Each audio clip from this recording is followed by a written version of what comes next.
with Phil stumping drunkenly out of his bed, preparing in his head all the things he's wanted to be said. 90 minutes for Phil to fill with so much time to kill, he promised Chell, but all he does instead is beg and shell. The stream's online and straight away begins to wane, but all is fine as long as Chat's benign and doesn't step out of line. His content's immature for all to enjoy, like fresh when you're, but I feel sure he ran through to feel so insecure.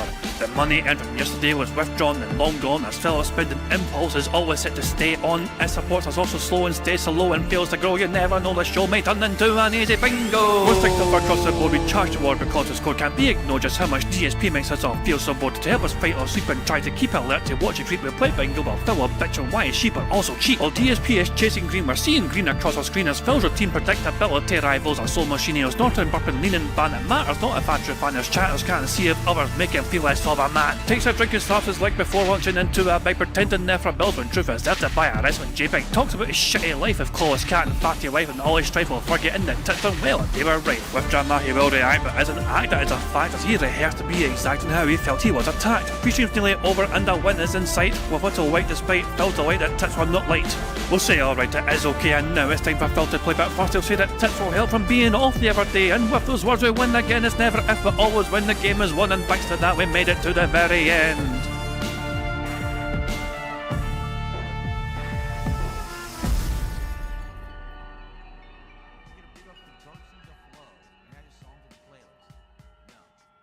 Come the fuck in or fuck the fuck off. Hey guys, King Jad here, and welcome to DSP Bingo for what is today, Wednesday the 16th of April 2025. I do hope you're all doing very well indeed, and hope you're enjoying your week so far. Big ups to Ryan for popping their 2-month bingo Barry membership message with a bunch of like emojis. Got a bunch of little birdies there, you got a little is a wee cat in there, you got a ninja. I feel like there's a hidden message in here somewhere which I'm struggling to decipher, you know. I'm trying to, like, you know, comprehend the things. It's like I've never been fucking good at fucking charades. I've been fucking terrible at it all my fucking life. But yeah, thank you Ryan for the 3 birdies, the cat, the ninja, the 2 birdies in the bottle, the glass of wine. I do, yeah. Cheers, lad. I'm trying my best to comprehend what it could possibly mean, but my tiny wee brain can't fucking fully, you know, decipher what that's meant to mean. But yeah, thank you very much for popping your 2-month bingo by message. Much appreciated. Hope you're doing well. But yeah, we are in for a treat today, guys. We are in for a treat. Today is Wednesday, but it's essentially we're treating this like it's Friday. Okay, this is technically like it's Friday for me because this is my last stream of the week. Last stream of the week, essentially. I won't be back until Sunday for some more bingo. Phil is off on Friday and Saturday. He's streaming tomorrow, but I won't be here tomorrow. So yeah, there we go. Ryan says the head message is I bring love from the world of Len and Vegs, and I started drinking. There you go. I had a feeling it'd be a vegan related. He fucking loves his fucking front facing baby chicks, you know. So yeah, I had a feeling that vegan was somehow responsible for that. But there you go. But guys, hope you're doing well today. I hope you're having a great time. Yeah, this is essentially my Friday because I'm not going to be here tomorrow, if that makes sense. So what do I mean by that? It means that after bingo today, we're going to have some marbles to see if we can add some more bingo prize fund money to that bingo prize fund. After bingo is said and done today, we're going to fucking do some of these these challenging marble courses and try and complete them. And if we manage to complete these very challenging courses, you know, for everyone we complete, it adds 10 more bucks to the bingo prize fund. So yeah, we're doing it today since I won't be here tomorrow, and Phil's off on Friday and Saturday as well. Ramon Sanchez, how you doing? Hope you're doing well, Ramon Sanchez. Look, that's a lot for us to go through here. Look at the top of the screen, all these tweets to go through. Let's get started.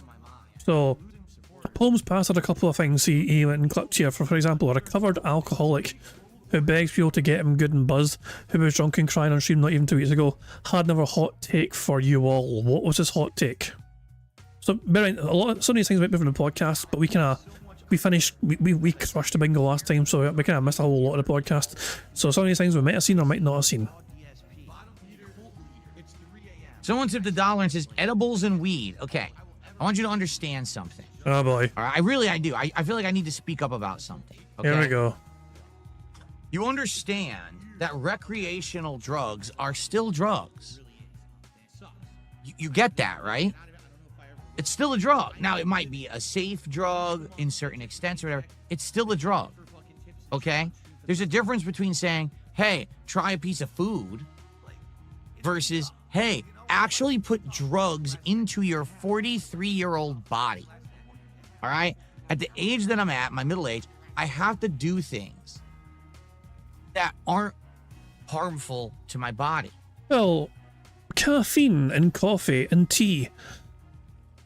It's a drug, isn't it? Why do you think I've completely changed my lifestyle, my diet? How do you think I lost all this weight? By doing harmful things to my body? No. Okay? Absolutely not. Sitting around eating edibles, taking THC is the worst thing I could do for myself right now at this stage in my life. I also have absolutely no desire to get myself into some kind of a controlled substance like that. All right? That now it could become addictive. It could become something that's detrimental to my life. And quite frankly, I don't appreciate you trying to pressure me into it. I'm not saying that that's what you meant by it, but so many people take it as like something as a joke or casual. It's not. You do understand that when you get into shit like that, you could actually be changing your entire life, right? That was Phil's hot take on that sort of thing. But, like, less harmful things is this picture, this clown drinking. Jesus, man. Yeah, chocolate's got fucking like drugs in it essentially, you know what I mean? Well, chocolate, isn't it? Yeah, but caffeine is in coffee and tea. Phil drinks coffee every single fucking day. That's a fucking drug as well. It's just bizarre hypocrisy from Phil here. Philip's cover and rebuttal for being called out for being against recreational drug use at 43 but still drinking. I've been drinking a long time. Direct quote from Phil Burnell. That's his cover and rebuttal for being called out for being against drug use but still drinking alcohol. It's okay for Phil because he's been drinking a long fucking time. Yeah. I wouldn't be Also, Otters. Apparently Otter got a fucking shout out. these days. I wouldn't be surprised if it's like a sea otter typing. Right? I don't know. Yay! Shout out to In an Otter Place. They got a little bit of a shout out because Phil randomly referenced sea otters for some fucking reason in the fucking podcast. Well, I must have fucking missed that. Speaking of otters, In an Otter Place with his tweet here, which I thought was a fucking banger of a fucking tweet here. Viewers given to a single person, if it's DSP, just fine. A single viewer getting something from DSP is exploitation. This guy really has the greed thing down, yeah. Because Phil, what was that message for? Because Phil said giving back to your audience is exploitative behaviour, according to Phil Burnell. According to Phil Burnell, giving back to your audience is exploitative behaviour. Am I exploiting you guys by offering the bingo prize funds? Like, I mean, sure, I get something out of it, but so you guys get something out of it as well. We all tend to potentially get something out of it, you know. But is that exploitative? And Stranger Lex is quite happy about the kick thing here. This kick announcement, you know, the Stranger Lex is still on the go, I guess. But aye, fuck me, man. So Phil saying, so viewers giving money to a single person like Phil Bonnell is fine. But a single viewer getting something from DSP is exploitation. So he's allowed to receive from a single person, but that's perfectly fine. In fact, that's perfectly encouraged by Phil Bonnell. If he gave something back to one person in his audience in the stream or whatever, that is exploitative behaviour. I mean, wow. I got no fucking idea, Phil. What the fuck, man? Also, Phil hit his goal on the day stream eventually. You know, it was quite late, but of course somebody fucking wailed at the very fucking end, you know, and Phil got to eat his fucking, you know, Popeyes. Phil did not order a single thing for Cat. You know? The menu does not lie. The menu is quite telling. And as you can see here, you know, it's just the things that were on DSP Tries It was what Phil got. You know, 6-piece wings, chicken sandwich, shrimp tag. You know, like there was nothing for Cat whatsoever. Phil ordered for himself. You know, Phil was saying, "Oh great, Cat doesn't have to cook tonight. You know, can you do DSP Tries It?" And they didn't bother ordering anything from Popeyes for Cat. But it's okay though, hold on, there's a wee thing here. Yeah, here we go. It's okay though, because this tweet here, I'm going to see if she wants some of my leftovers. Husband of the year, table scraps for his soulmate who just got home from work. I'm going to see if she wants some of my leftovers. Yeah, because she doesn't want actual fucking meal, she just wants your fucking, you know, the remnants of what Phil couldn't fucking manage and didn't want to fucking eat. Mind you, Cat Costanto is a fucking, you know, miss a meal or two. Substance. So that being said, has a tweet as well. Phil today claimed that the phrase "pick your poison" pertains to choosing a singular vice in life that you know is bad for you and sticking to it in moderation. Is this yet another fucking example of Phil misunderstanding a fucking commonly used phrase? This is the same person that thought a rainy day fund was fucking money to spend when it's fucking raining. This bitch wishes he could fucking live in Scotland so he could spend every day. You want to do any kind? No, I don't want to do any substance at all. Has nothing to do with this level of addictiveness. It's danger level. I just don't want to get on any other substance. You understand? None. The one thing, like I said, there's a phrase. It's called pick your poison. Correct? It's like you got to choose the one thing in life that you're going to do that you know is bad for you. And as long as you do it in moderation, you're okay. I drink in moderation. So I'm okay. And that's the thing that I like to do, and that's it. So enough with your LARPing. The former alcoholic drinks excessively in moderation. This is poison apparently, and drinking quite a lot. Phil Burnell has never been a fucking alcoholic. Either he's never been a fucking alcoholic, or he's been one the entire fucking time. But he's not a recovering alcoholic, that's for damn fucking sure. So yeah, oh, more tweets here from DSP Gout here. DSP is trying to scare his audience into supporting when a streak will end tonight. Remember the goal set was to make sure it's okay to miss the goal a few times and still be okay. It was to replace the streak, yet here we are doing the streak again. Yeah, Phil can't just fucking help himself. He cannot help himself. But fucking just fucking, you know, create some sort of artificial buzz about some fucking artificial streak. And yeah, Jarhammer gave a $100 tip to Phil so far, and then he fucking topped up by fucking giving him even more to fucking save the goal in a day stream. Every stream that Phil Burnell has requires a $100 tip from a whale. I wonder how long this goes, same as last year's drink streaks. And that is true for almost every stream, because Phil's night stream was saved at the fucking very death by Lance Caterman on Kick. Phil's stream had ended, and then afterwards, Lance Caterman gifted a whole bunch of subs, 11 of them to be exact, so Phil could hit his goal. Lance Caterman had already gifted 8 subs earlier on that fucking day, or was it 10 or something? Either way, in one singular night stream, Lance Caterman was responsible for $95 of the $150 that Phil made in a night stream to make sure the streak fucking survived. The fucking guilt tripping and pressure that Phil puts on his fucking audience to fucking give him money. It's funny because it's not really the audience that fucking feels the pressure, it's more like the whales. I feel like Phil's audience are actually fucking catching on to the fucking... They know. Like, they know if they just fucking wait, a whale's gonna come by and fucking bail Phil out. Why should anyone else in Phil's streams bother giving him money if some random whale out of fucking nowhere will just fucking come along and just bail him out, you know, for them?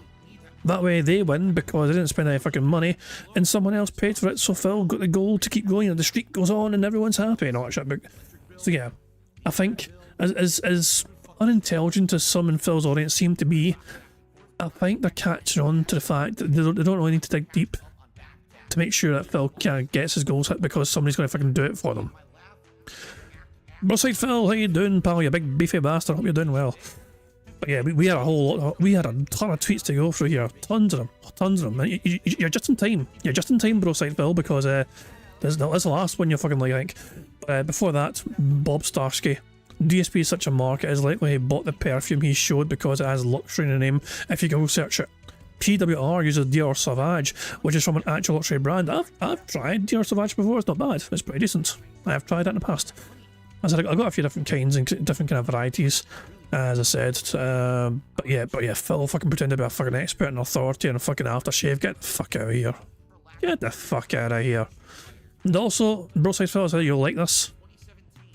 Behold those impressive thighs from Phil Burnell on full display. Jesus Christ, man. This screenshot here from 2 Cats 1 Roach. This is just as I said, it's bizarre, but he it's like severe atrophy. Like I don't like it. It feels weird trying to compare someone like Phil Burnell to like. I've seen this sort of thing before. I saw it in my father when he was fucking they started getting really unhealthy, and you know, having to be in a hospital all the fucking time.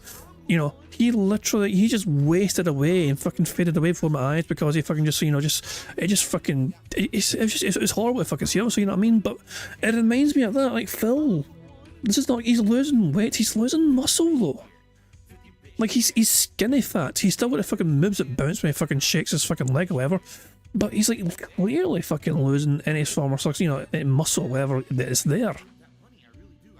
Broside Phil says, go to your Twitter. Oh, fucking yeah, no worries. I was busy. I liked a whole bunch of fucking shit tweets and all that shit from a whole bunch of different people trying to get some heads. I could. Let's see.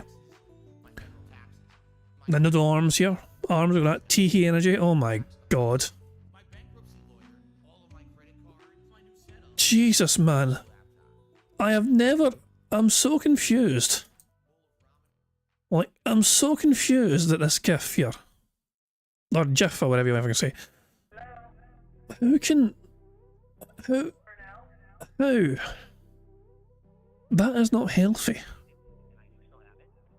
That is not normal. That is... Phil Burnell is not a healthy individual. You know, he is... This is not... He thinks... he is confusing losing weight for being healthy. Like, Phil's the type of person that thinks being anorexic is a good thing because it means you're light. You know what I mean? You need some fucking muscle and... oh, for fuck's sake, this shit's making me fucking nauseous, man, Jesus Christ. And the arse arms as well, I had a feeling you like the fucking arms. He's literally wasting away before our fucking eyes. Utterly fucking bizarre. Utterly bizarre. Did Steve the Dead make this? Notice that the fucking corner piece is fucking missing. What the hell am I even looking at here? Inside shot for Trey Didas. This looks like an interesting dessert. These cinnamon rolls. Wait, hold on, I'll just scroll up here. What's he? Oh, see, I've seen some tweets earlier on. Cinnamon roll cake going in. So here we go, the evolution of it. So he started making it. It was fresh out of the oven, and I put vanilla cream cheese glaze on, and he's leaving it to cool, and it ended up with this. So this is a cinnamon cake. Cinnamon roll cake that Steve Red has made himself. Steve Red tries it. And it turned it no bad. It turned it no bad. I wouldn't mind trying some. Steve, fucking, you know, hop on bro's back and get your arse up to Scotland so I can try some fucking cake. And no pressure. I'm sure bro can fucking have time to fire. Crazy one, there we go. Anyway, fuck it. There we go. Good stuff indeed. So is Phil here? Is Phil awake? Is he in the stream? Is he? Yeah, Phil's awake. Bit late to the stream, of course, but he said good morning all. Let's get up and running. He's not really fucking saying. Let's refresh the kick ban page, you know. I wonder how many fresh bans will be in a kick ban page. Let's refresh. Ooh, there's a whole bunch today. How many do we have? 1, 2, 3, 4, 5, 6, 7, 8, 9, 10, 11, 12. We have a dozen bans from Phil. He woke up, and as soon as he fucking woke up and got to his computer, he banned 12 different accounts on Kick. Let's see what these names here. I am not dumb, said DSP, was banned. DSP's fat trophy wife real, banned. Phil abused his wife real dark, banned. PWR is thriving while DSP begs, banned. POS husband hermit link, banned. Unemployed balding 220 real, banned. 137 viewers Lamal, banned. Separate accounts to hide addiction, banned. Oh, that's a good one. Oh, Ashwood, that's a good take.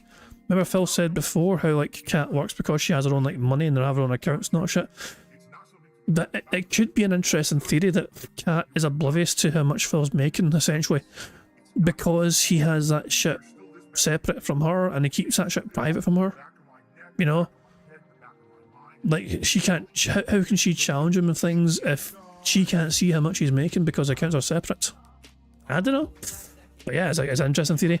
Bella Vita Cologne $25 lol banned. Aunt Aggie needs roof banned. What did Aunt Aggie do? Aunt Aggie needs roof. How the hell is that a bannable account name? Aunt Aggie needs roof banned. Rob Dog 316. Well, some of these names are not bad. Patch it up. Patch it up as banned. I don't know. Some of these names seem innocent enough to me, but Phil Burnell felt compelled to ban them for some fucking reason anyway. Very, very bizarre. Shit, man. Is Phil actually live? Yeah, Phil's actually fucking live. Yeah, fucking hurry for that. I seen a comment earlier on the stream before, well, the intro was playing actually. Give me a second here, see if I can fucking find it and highlight it. Dull Wild said earlier on, sometimes I truly wonder how much tax fraud DSP commits. It has to be outrageous how many things he claims are a business expense. And really, I kind of voiced off a couple earlier on. I was in the Vega stream earlier on, I kind of said this kind of much, you know what I mean? Like, can you imagine the things that Phil's going to try and pass off as business expenses? The clothes he wears on stream, I am willing to fucking bet you he fucking tries to fucking pass off as business expenses because he fucking has to wear that for his content. The food he orders for his fucking himself and his wife through DoorDash. Oh, we hit a goal, guys. I get to fucking order this food, and because it's for his content, that'll be fucking business expense. The cologne that he's fucking planning to splurge out on to fucking have as a new DSP tries it serious. I bet you fucking want to fucking have that as a fucking business expense as well. You know, everything, essentially, everything to do with Phil's content in any fucking capacity, he'll try and pass off as fucking business expense, including the electricity used in his fucking room, the technology used in his fucking room. Like, you know, it wouldn't surprise me if he fucking tried to pass off Jasper in some capacity as a business expense because sometimes Jasper appears on fucking stream. But nothing is off limits for Phil to try and fucking write off as a fucking business expense, even things that really shouldn't be a part of his fucking business. But yeah, that's what that is. So, nope, stuff is happening in Kick Chat apparently. He removed the 1 week account age restriction. Oh, Phil was featured on Kick at the end of the last night's stream, so that may have something to do with it. And also, he's very excited about his new Kick goals. Apparently, Kick has a new thing where they have a token system, similar to what Twitch had. Twitch had a thing as well, didn't they? Where they have, like, you know, redeem points or whatever. So Kick apparently has implemented his own thing with that. So it is very possible that Phil Burnell is trying to capitalise on the latest Kick thing that they're rolling out and hoping they can make bank from it. So that'll be why that Phil's removed that'll be why he's removed that restriction or whatever, because he's probably hoping to try and capitalise on this new Kick thing, and you hope to try and make some sweet money from that. Anyway, how about we watch a compilation maybe Snort Burnell from yesterday's antics. The title, of course, is DSP Exploiter, Sleeping at Work, Cologne Reviewer for Reaching the Goal, Extreme Gaslighting, yeah, that kind of shit, yeah. Yeah, Phil was pissed off. In case you guys weren't aware, Phil was super annoyed yesterday, but nobody liked his fucking Cologne idea. There's a bunch of LARPers in the chat who said the idea sucked, but never gave me good ideas. So, you know, Phil, your ideas can suck. In fact, most of them do suck, but nobody's fucking entitled to try and fucking give you a good idea to replace your bad idea. People are perfectly entitled to fucking tell you whether your idea is a good idea or a fucking bad idea. And your idea was a bad fucking idea. Phil has the pignosis. He mind and brainwashes his viewers into contributing. Make a contribution tonight. Here we go. You ready? Woo! Woo! Okay, I'm indoctrinated. Sounds good. And it's the power of cultish groupthink mentality. I'm a cult leader. I think the pignosis works. I'll have you know, I was walking through my neighborhood today and my neighbors complimented me on the shirt. They saw me wearing it. They're like, wow, well, 'tis the season. Today's a warm day. It's time for that kind of clothing. I said, absolutely, and that's why I'm wearing it. And I walked right up the street and they were watching me. They were like, Why don't you back it up with a source? My source is that I made it the fuck up. I swear that actually did happen, too. Why would I lie? I imagine it's like breathing for you. Do my neighbors know I'm a streamer? Some of them do. Some of them know what I do. Most of them do not, but some of them know what I do. I mean, notably the ones that have been around for a long time. No, because remember I got swatted 10 years ago? It's a gamer shit. Hell yeah, it's a lot of gamer shit. So when I got swatted, of course, everyone was asking what happened, why'd the cops show up, and we had to explain, you know, I'm a streamer and someone called the cops and lied and did this horrible thing. And so they were like, oh, okay, that's why that happened. It was I've actually, you know, it was not a swatting, okay? It was a wellness check. I mean, I think officially it was a wellness check. Because obviously, if it was a genuine fucking swatting, they would have fucking battered the fucking door down, you know what I mean? They would have fucking gone on, like, treating it fucking super seriously. No, it was a wellness check that Phil had. Was it fucked up someone trying to fucking do it to Phil? Absolutely. I think we can all agree. Trying to get somebody fucking shot by the police is a fucked up thing to fucking do. You know what I mean? Like, it's like, Phil's a fucking piece of shit, but that's a fucking scummy thing to do. I think most attractors are kind of in agreement that that kind of act is a fucking shitty thing to fucking have to, you know, to do to anyone. But at the same fucking time though, like, it was a fucking wellness check, Phil. You know, the sirens went off, whatever, your summoned to come out, you know, go outside, you went outside with Liana, you must not be named, you know, the cops came in, went to your room, there's a bunch of gamer shit, as you fucking heard the clip there, the cops went into his fucking room, so it's like a bunch of gamer shit, you know, they left, and then Phil kept playing the game. He continued as if nothing fucking happened. It was only later on that night that Phil decided to fucking turn on victim mode to fucking 11. It's like, you could have got me killed. Shame on you if you ever watch this is how you don't play. He was just ridiculous. And so every single detractor was fucking suddenly the bad guy. Because every single detractor was essentially responsible for Phil Burnell being wellness checked. And fuck me, man. But yeah, it was just, yeah. That shit, as I'm saying, most detractors did not fucking like that happening to Phil. Most detractors thought, ah, fuck, this is going to fucking look, it makes detractors look bad.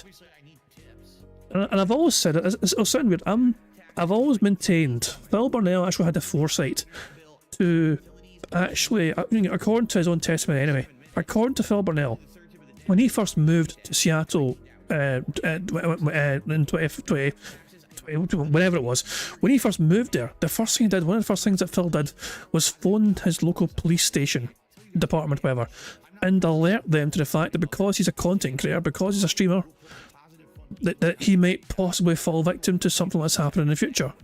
And apparently that's why when the police turned up, it wasn't like a full-on swatting, but it was a wellness check, because Phil had given him the heads up apparently that this thing could happen to him. You know, that was the narrative that Phil fucking said anyway. When Phil said that at the time, and if that's true, and if that's actually true, and Phil's not bullshit about that, then I've always said fair play. That's actually fucking, that's responsible. It's a very smart thing to fucking do, and I've never been fucking shy to say well done to Phil for having that sort of like, for taking that action. But at the end of the fucking day though, you were not swatted, Phil. It was a wellness fucking check. You know. Contract from before you showed up. I expect it to be honored. And what's it say? I just love every time he fucking almost like every time he almost falls asleep, you can fucking tell because it does that strange little head jerk. You know, I was like, I'm like, I wasn't falling asleep. No, I'm still here. Everything he finds on that island goes through me. I work 6 days a week. Who fucking cares? Full-time hours. I work more in the days that I stream than if I had a 9-to-5 job. I have had 9 straight streams of hitting my goals. 9. Tonight was going to be number 10. We want to keep that streak alive. Fucking cares. Is Phil live yet? He's not live yet. Okay, I just want to check, make sure. But yeah, and then Phil fucking shot caller, Phil begged like crazy in a fucking day stream. The goal tonight, it means tomorrow I'm likely going to be doing a fun DSP Tries It of Popeyes Pickle Menu live on my first stream after Minecraft, okay? But we need support tonight. So please support the stream. We haven't had any support in over an hour. Hang on a second. This is 17 hours ago. Was this the day before? Or was this yesterday? I don't think this was yesterday's stream. Because the game has been pure cutscenes. I hear you. People are saying, yeah, this was... I don't think this was last night, was it? This game's boring. Stop playing it. We're at the end. We need tonight and probably one more stream. We will beat the game. So I want to put out better content for you. I want to do more interesting, interactive content with you. We have to finish the game. But I do need to have support. So please support the stream tonight. All right? Super chats, memberships on the YouTube side. Please, let's get some subs on the Kick side. We have nothing on the Kick side at all tonight. Or some tips, which either side can do. I'll be right back. I'm like a super greedy dude. And all I want to do is milk my audience for money. Burn in hell, Burnell. And now I'm going to burn in hell for the rest of eternity because of it. You deserve it. You can't change who you are, I guess. Ladies and gentlemen, Drew C. 91 just dropped a $124 super chat. What a surprise. Who would have expected one individual person to carry the fucking majority of the support on their individual backs? No one could have foresaw that coming. on the stream. Is it a whale? It is a whale because it has those whale-like teeth that filter things. It looks like cones. He's got a big old eyeball. Good stuff. Well, good stream. Here's my one concern, right? Like, I am totally down to beat this on Wednesday night. Because, again, I have it scheduled as a Wednesday night stream to wrap it up. But the problem with that is, as you guys have seen... Oh, shit. MRC's birthday today, apparently.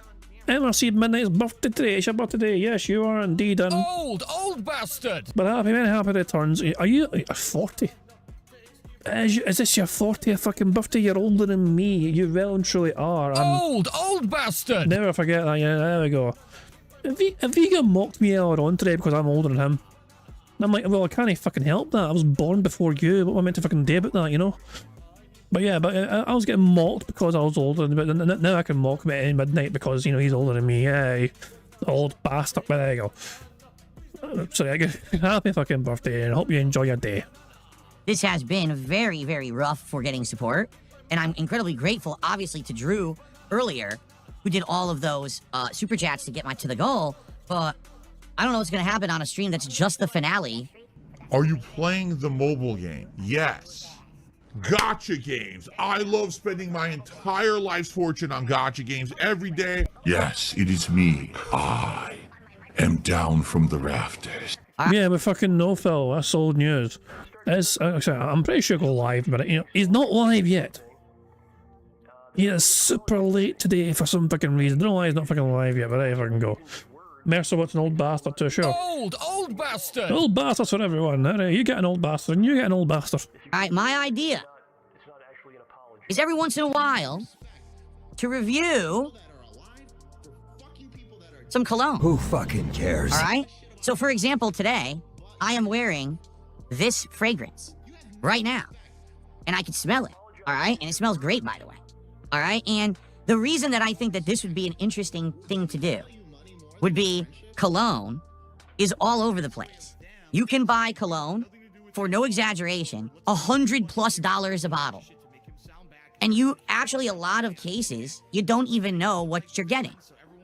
Sure. I just fucking love how he's trying. It feels like he's trying to fucking portray like cologne as some sort of fucking expensive, like rip-off. Like it feels like he's trying to portray to his audience, guys. Like, I know all the good cheap colognes, and if you fucking support my streams and give me $1,500, I'm going to tell you a good budget cologne to get, and you can avoid getting ripped off by expensive luxury brands. So all his audience need to fucking do is give him $1,500, and then he won't waste $100 on some nice smelling luxury cologne. That seems very fair, doesn't it? Sure, it'll say, oh, it has notes of bergamot and sandalwood. What the fuck does that mean? I'm gonna drop a ton of money to get cologne, and I'm not gonna know what it smells like because you're gonna drop these weird names that no one... Who the fuck smells sandalwood and knows what that is? This guy has, like, no social skills whatsoever. I'm very sedentary in my lifestyle. I don't move a lot. Being honest, I sit here on the couch streaming all day long most days. Right? Now, in addition to the fact that cologne itself is kind of an enigma when it comes to you don't know what it smells like when you're getting it, cologne pricing is all over the place, okay? Designer cologne costs a ton of money. Like this bottle right here is around 3 ounces, okay? For a designer cologne, if this was, say, Dolce & Gabbana, or if this were, what's another big one? I'm trying to think of all the big names out there for cologne right now. Versace, okay? One of these big ones, right? Well, yeah, those are all very well and good, but you want to know the best brand? Hugo. Boss. A bottle like this would cost you anywhere between $80 to $150. No lie. So the thing is, do you really want to mess around getting that? Even the smaller size, like the 1 ounce size, right? Which is very little and will probably be gone in a short period of time. Okay? That's like $50. So it's incredibly expensive, right? It's more expensive supporting you every day, Phil. You know? I mean, I'm just saying, you know, if supporting Phil Bonnell is a far bigger expense for the average DSP fan than it is to fucking buy a $100 bottle of cologne. Like, you buy a $100 bottle of cologne, that's going to fucking last you a good while, you know, if you're fucking sensible with it.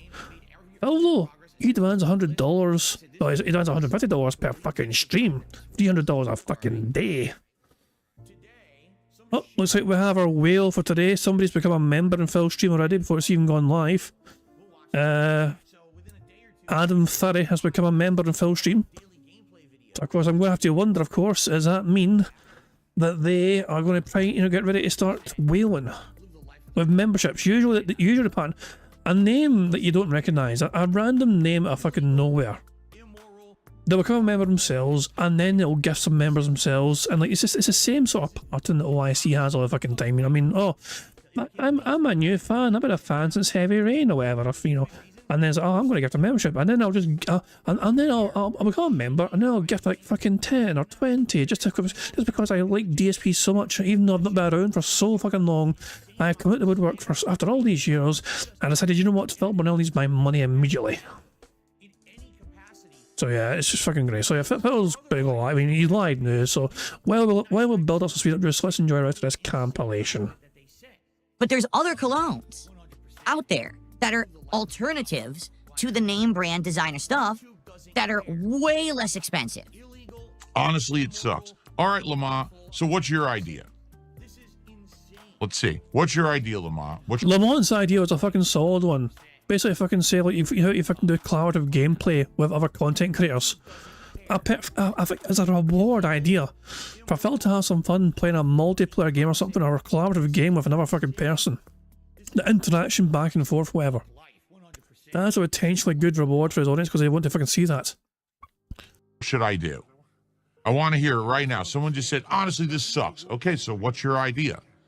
I want to hear your great ideas. So what's your idea? Why am I toxic? More toxic, more toxic.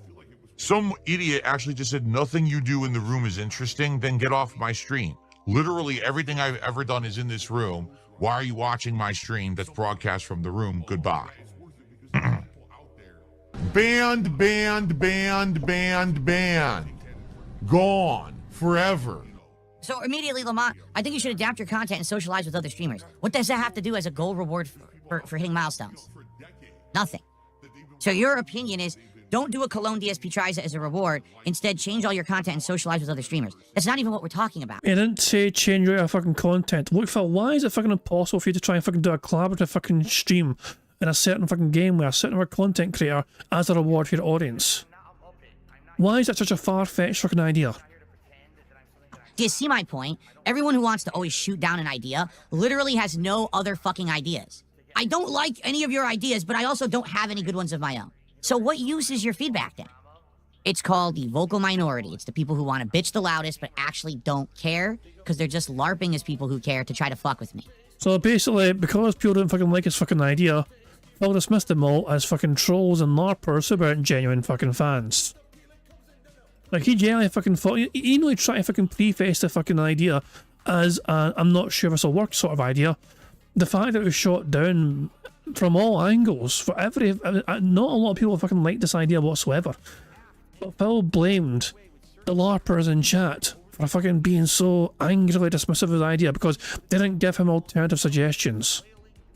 Like, Phil, I don't hear you providing alternative suggestions. Like, you had an idea to do Cologne test, and it's crap. Have you got any other alternative suggestions?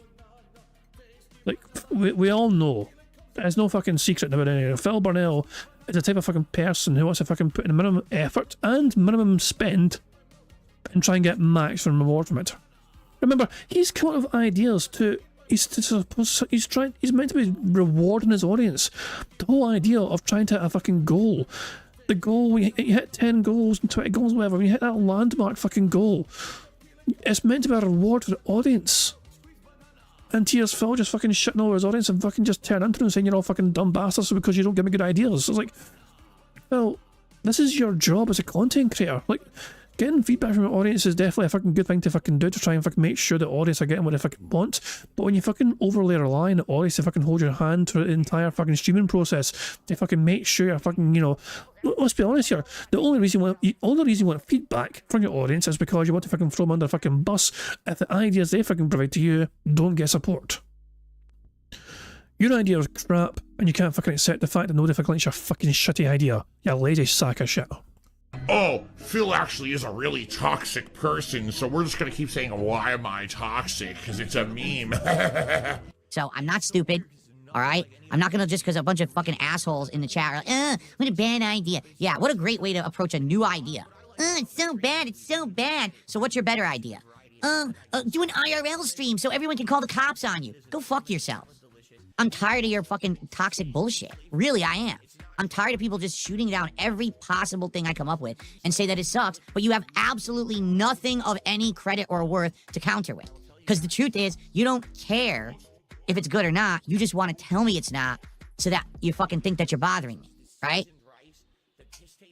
So I'm going to think about it, and I'm going to work on this, and maybe we'll even refine the idea, all right? But I'm not going to just totally shoot it the fuck down, all right? Because I got a bunch of idiots who are screaming like morons. I'm not dumb, okay? Sometimes Phil would insult other people or get into this really defensive mode where he would attack and just be very negative and toxic. What is more beneficial to a viewing audience on the internet? Me actually doing an entire review of this cologne, including all of that information that everyone can watch and digest and enjoy or choose to skip if they don't care about cologne, or me doing a sweepstakes where literally one person gets this bottle of cologne. So we missed this part yesterday. We fucking missed this part yesterday. Oh, Prophet, thanks for like, man. It's annoying. It's annoying to see you having to deal with some serious shit. Whatever. Hope it goes well. Hope it all goes well, Prophet. You know what I mean? Good luck dealing with all that crap, and hopefully it's all smoothed over quickly. Hopefully, hopefully all goes to plan essentially. But yeah, good luck dealing with all that. And hope all is well. I'll catch up with you later on. But yeah, we missed this part of the podcast because we'd won by this point in time Junior Size fucking bingo. You know what I mean? So we missed what happened here. We didn't actually fucking get to this point in time. Oh Jesus, man! I would have fucking. So Phil, someone suggests to Phil, reward your audience, gift them things or whatever, gift them rewards, like gift them the cologne. And Phil has come up with a fucking excuse as to why he's not going to give his audience anything because apparently it's exploitative. Where literally one person gets this bottle of cologne. When you think about it logically, okay, the answer is clear. Doing the review show is more beneficial to a viewing audience and to a wider group of people than just giving away the item. Well, you still be doing a review show anyway. Like, it's not as if it's one or the other. It's not like, oh, I can only do one or the other. I can either review this product or give it away. Oh, what's going to be more beneficial to me? So, Phil, you still did a review anyway. And then somebody has a fucking chance to win the fucking thing. What the fuck, man? So Phil thinks it is exploitative for people to abuse their audience by doing giveaways because one person gets to fucking win the fucking thing or something. And the rest of the audience fucking miss out. It doesn't stop Phil from trying to fucking win giveaways. Remember a fucking tweet happened like fucking a few months ago? Somebody fucking tweeted out, there's a tweet. Retweet this tweet and you have a chance of winning this fucking computer. Phil did that. Phil doesn't fucking mind being in the fucking received end if he's one of the fucking few who gets to fucking win things or whatever. But he's not going to fucking do it for his audience because, nah. Bullshit fucking reasons. The problem is, people get caught up in sweepstakes culture and hype. And, oh, wait, I have a chance? I have a chance to win a bottle of cologne? Wow, it's like a 1 in 10,000, 20,000, 50,000 chance, but I have a chance? Versus, oh, an actual guaranteed piece of content you can enjoy. Because here's the truth. Let's say, for example, I review this and it sounds good to you. And now you're like, oh, that's interesting. Maybe that's something that I'd be interested in getting myself based off of Phil's review. Then you go buy it yourself and you enjoy it. Now you have something that you can have as part of your life moving forward because I made a recommendation. Or maybe on the flip side of that, maybe you were interested in this, but then I review it and you're like, oh, that doesn't sound good like I thought it was. I'm going to skip it. So now you save money and you didn't waste money on it. Okay? As opposed to one person gets a bottle of this for free and they're the only person who could have any kind of a judgment on it, because they're the only person who got it. And maybe they like it and wow, that was good. What if they win it and they don't like it? They win the bottle of cologne and they don't like it. Well, guess what? Now it's trash and they throw it out. So now literally no one benefited from the sweepstakes. Yep, I'm toxic. Do you see the difference? If you don't, I can't make you think logically, because it takes an analytical, logical mind to understand the difference between people getting hype for the prospective win of getting something versus everyone actually getting something that could benefit the masses, but you can't see past the sweepstakes aspect of it, the giveaway aspect of it. Ooh. Negative, toxic behavior. So guys, he's just a greedy piece of shit and never wants to fucking give back to his audience ever. You know what I mean? Like, because fucking, why should Phil Burnell have to go out his fucking way to give something back to his audience? That's not what they're fucking there for. His audience are fucking there to give him money. It's perfectly fine for Phil Burnell, the one single individual, and so let's use Phil's logic right back against him, shall we? Here's a great way to so how many content creators, how many gaming content creators are out there right now live streaming? Oh, there's tons of them, there's hundreds of them, there's fucking thousands of them, isn't there? Is it fair that, you know, like, why? I mean, surely one person shouldn't get all that support and all that shit, you know? Like, you know, Phil's fucking logic is just, long story short, he's just a greedy piece of shit who doesn't want to give back to his audience. He just wants to fucking take and take and take and take, and the only thing he'll give back is excuses and bans. guys, it's now 3 p.m. Pacific time. As I told you guys, we're gonna do DSP Tries It today, which I really want to do. I really want to do this meal. Who fucking cares? It's not just fucking, is the rest of the fucking stream just you fucking stuffing your face with fucking food? Oh god, I don't know. We'll see. We need to hit it by 3:30 so I can order and have it here for 4. So 3:30 came, 3:30 went, and the support wasn't there yet. Then Phil's OBS crashed, and when it came back, it had a fucking magical couple of tips that came out of fucking nowhere, and he exceeded the goal. Please, if you're here chilling with me and you're enjoying Minecraft, and number one, you just want to support it, you want to see it in the rotation more, you'll like that I've done 2 major streams of it in the last week, please support this stream. Let's hit the goal 150 within the next half hour, so I can order the pickle menu from Popeyes. All right, but you gotta do it soon. We have to do it by 3:30. If not by 3:30, I gotta tell my wife you gotta cook. So we were hoping she wouldn't have to cook today. She did work, but it is what it is. If we have to, we have to. You're pathetic. You're an embarrassment to the human fucking race. You are the poster child, textbook definition of what humanity has created as an offshoot of something meaningful. Your existence is meaningless. Wow, guys. Snort. Bro. You've got to fucking stop using this fucking filter. I don't want to get a flashbang by Phil. I received a $50 tip from Jarhammer. Let's hit the goal. I received a $32.85 tip from Jarhammer. I received another $32 tip. I've never run into this thing before. What is it, a money creature? Yeah, look, it's a money creature. It just throws money around. What the hell was that?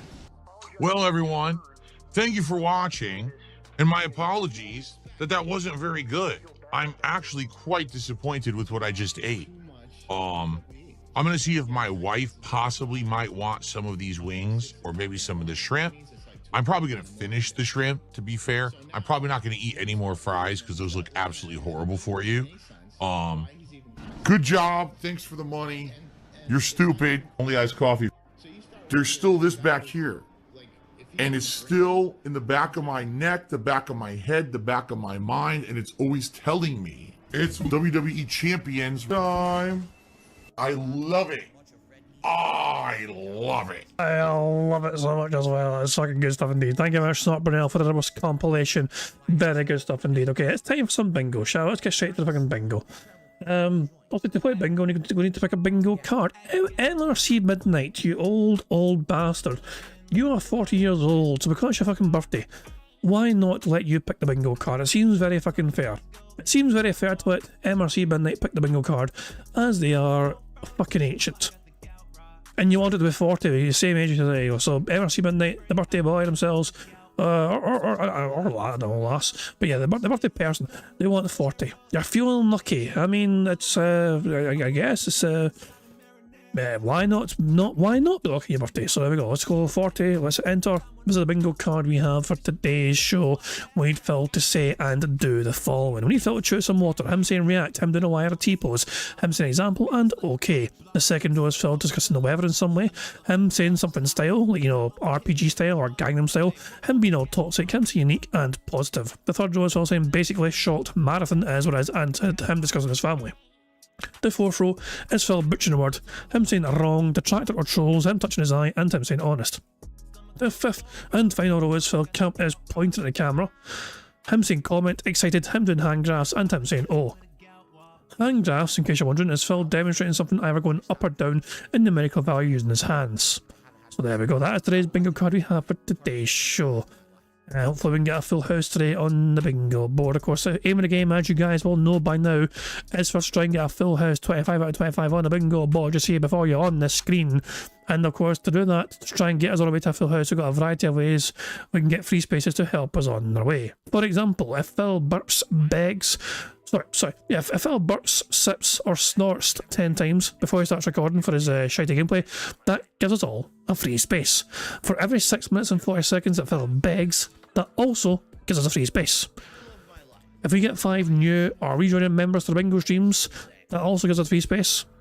And finally, in my opinion, the best way for us to get free spaces on this bingo stream, if we get 50 likes on this bingo stream before we finish playing bingo, that gives us 1 free space. If we get 75 likes on this bingo stream, that gives us 2 free spaces. And if we get fucking 100 likes on this bingo stream before we fucking finish playing fucking bingo, not only do we get to fucking enjoy free spaces for a fucking bingo card, but we get to fucking enjoy...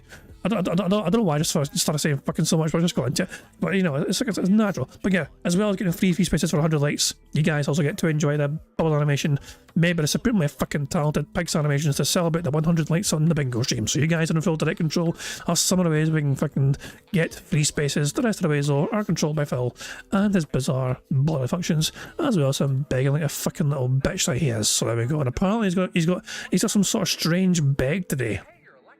He's got some sort of strange beg going on today. You know, Camping Dutchman warned us all before ahead of time here. Like, let's see if I can scroll up in the chat here to see what it was, because he sees the future. Yeah, we are exploring a new method of begging. It's weird, and Pixar's onto something with his TikTok NPC depiction of Dave. So there we go. Oh god, man. I mean, I'm curious. I'm kind of curious to see what's fucking going to happen here. Okay, but yeah, before we get into things, of course, I'll say there's more things to go through, but I'll let Phil explain it for me. Well, hello everyone, Phil Burnell here, letting you know about King Jad's Bingo and Marbles gameplay on YouTube. Now, you need to leave a post in the community tab to enter, and that's it. A lucky winner will be picked by playing Marbles at the end of the month. It is just that easy. Any mouth-drooling idiot can do it. Thank you, Phil. Yeah, fucking piece of shit for explaining that. As Phil said, if you've not yet got your own comment left in that community post, do it as soon as you can. The more marbles we have, the fucking better. Marbles are fucking good. Why? Because not only do you have a chance of fucking winning half of that bingo prize fund at the end of each fucking month, but the more marbles we have, the better chance we have of completing these very challenging marble courses we fucking do every Friday usually to try and add some more bingo prize fund money. But we're doing that today, by the way. After bingo today, we're doing the marbles today afterwards, because I'm not here tomorrow and Phil's off on Friday and Saturday as well. We're doing marbles after bingo today to try and add some more bingo prize fund money. Of course, that bingo prize fund is made up of a variety of different things, as well as trying to get, you know, $10 for completing these very challenging marble courses. Getting a full house also gives us $10 to the bingo prize fund. As well as that, a quarter of the money I make on YouTube every month goes towards that bingo prize fund. And finally, tips, 100% of tips that I get on the bingo streams goes directly towards that bingo prize fund, no matter how big or small. So there we go, that's all the ways that the bingo prize fund is made up, and that is why the figure is currently what it is so far this month.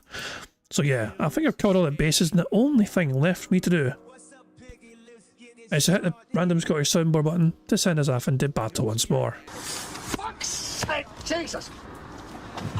And on that note, it's time bingo. We're on 1.5 speed, ready to rock and roll and get on with the show. Good luck, everybody, because here we fucking go. Good morning, everyone. On today's show, we've got some positive updates to discuss because Kick has got a big platform update that they just worked on. One of these changes is already there. Channel points. That's right. Remember when I used to have channel points back on Twitch? Well, Who fucking Let's talk cares? about that and how it'll be implemented. Also, today, we have to seriously discuss what you guys would like for upcoming goal rewards since you shot down my idea yesterday. I feel like everything's been a beg from the get-go. Like, because he's still a fucking kick in channel points or whatever, but isn't that just a way for him to get more money? It honestly fucking feels like from fucking the first fucking word out of his fucking mouth, it's felt like a fucking beg. I feel compelled to fucking rewind the fucking thing and just start the beg counter immediately. Yeah. Guybrush Freebrew says, wow, it's kind of disturbing, that shirt is almost see-through, and Broside fellas are like, what the actual fuck is this fucking shirt? Nice shirt, 25 cents. My biggest fans are idiots. Yeah, it's a weird fucking looking shirt, I don't know why. It's fucking bizarre. You know, this is a... This drip is not crispy whatsoever, Phil. LTG would not approve. But yeah, I'm actually fucking going to rewind this just to fucking start a beg counter immediately. Don't mind me. Good morning, everyone. On today's show, we've got some positive updates to discuss because Kick has got a big platform update that they just worked on. One of these changes is already there. Channel points. That's right. Remember when I used to have channel points back on Twitch? Well, Kick has them. Let's talk about that and how it'll be implemented. Also, today, we have to seriously discuss what you guys would like for upcoming goal rewards since you shot down my idea yesterday.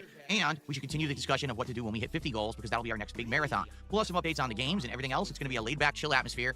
Everything will be fun on today's episode of the Level 1 Podcast. When you got to demand it's going to be fun, like when you have to remind your audience it's definitely fun, like have fun or else, then it's not really a fun thing, is it? Like, imagine telling people, yeah, by the way, the aim today is to have fun. Don't forget to have fun. If you're not having fun, you're doing it wrong. 2 ticked off the board straight away, 23 to go. Excellent stuff indeed. I've got a good feeling about this bingo card. I have a robust feeling about this bingo card. That's the raw film music, by the way. I'm still using raw film streams in case you weren't aware. So yeah, that's why I've got a Kick chat and YouTube chat on the side as well, because raw film streams are a lot better to use. Alrighty, good morning, everyone, and welcome to the show. I'm DSP, and this is the Level 1 Podcast for Wednesday, the 16th Who of April. fucking cares? It's another hot one. We got full sun outside, so I've got the fans blasting on max. I've got my window open, but the curtains closed.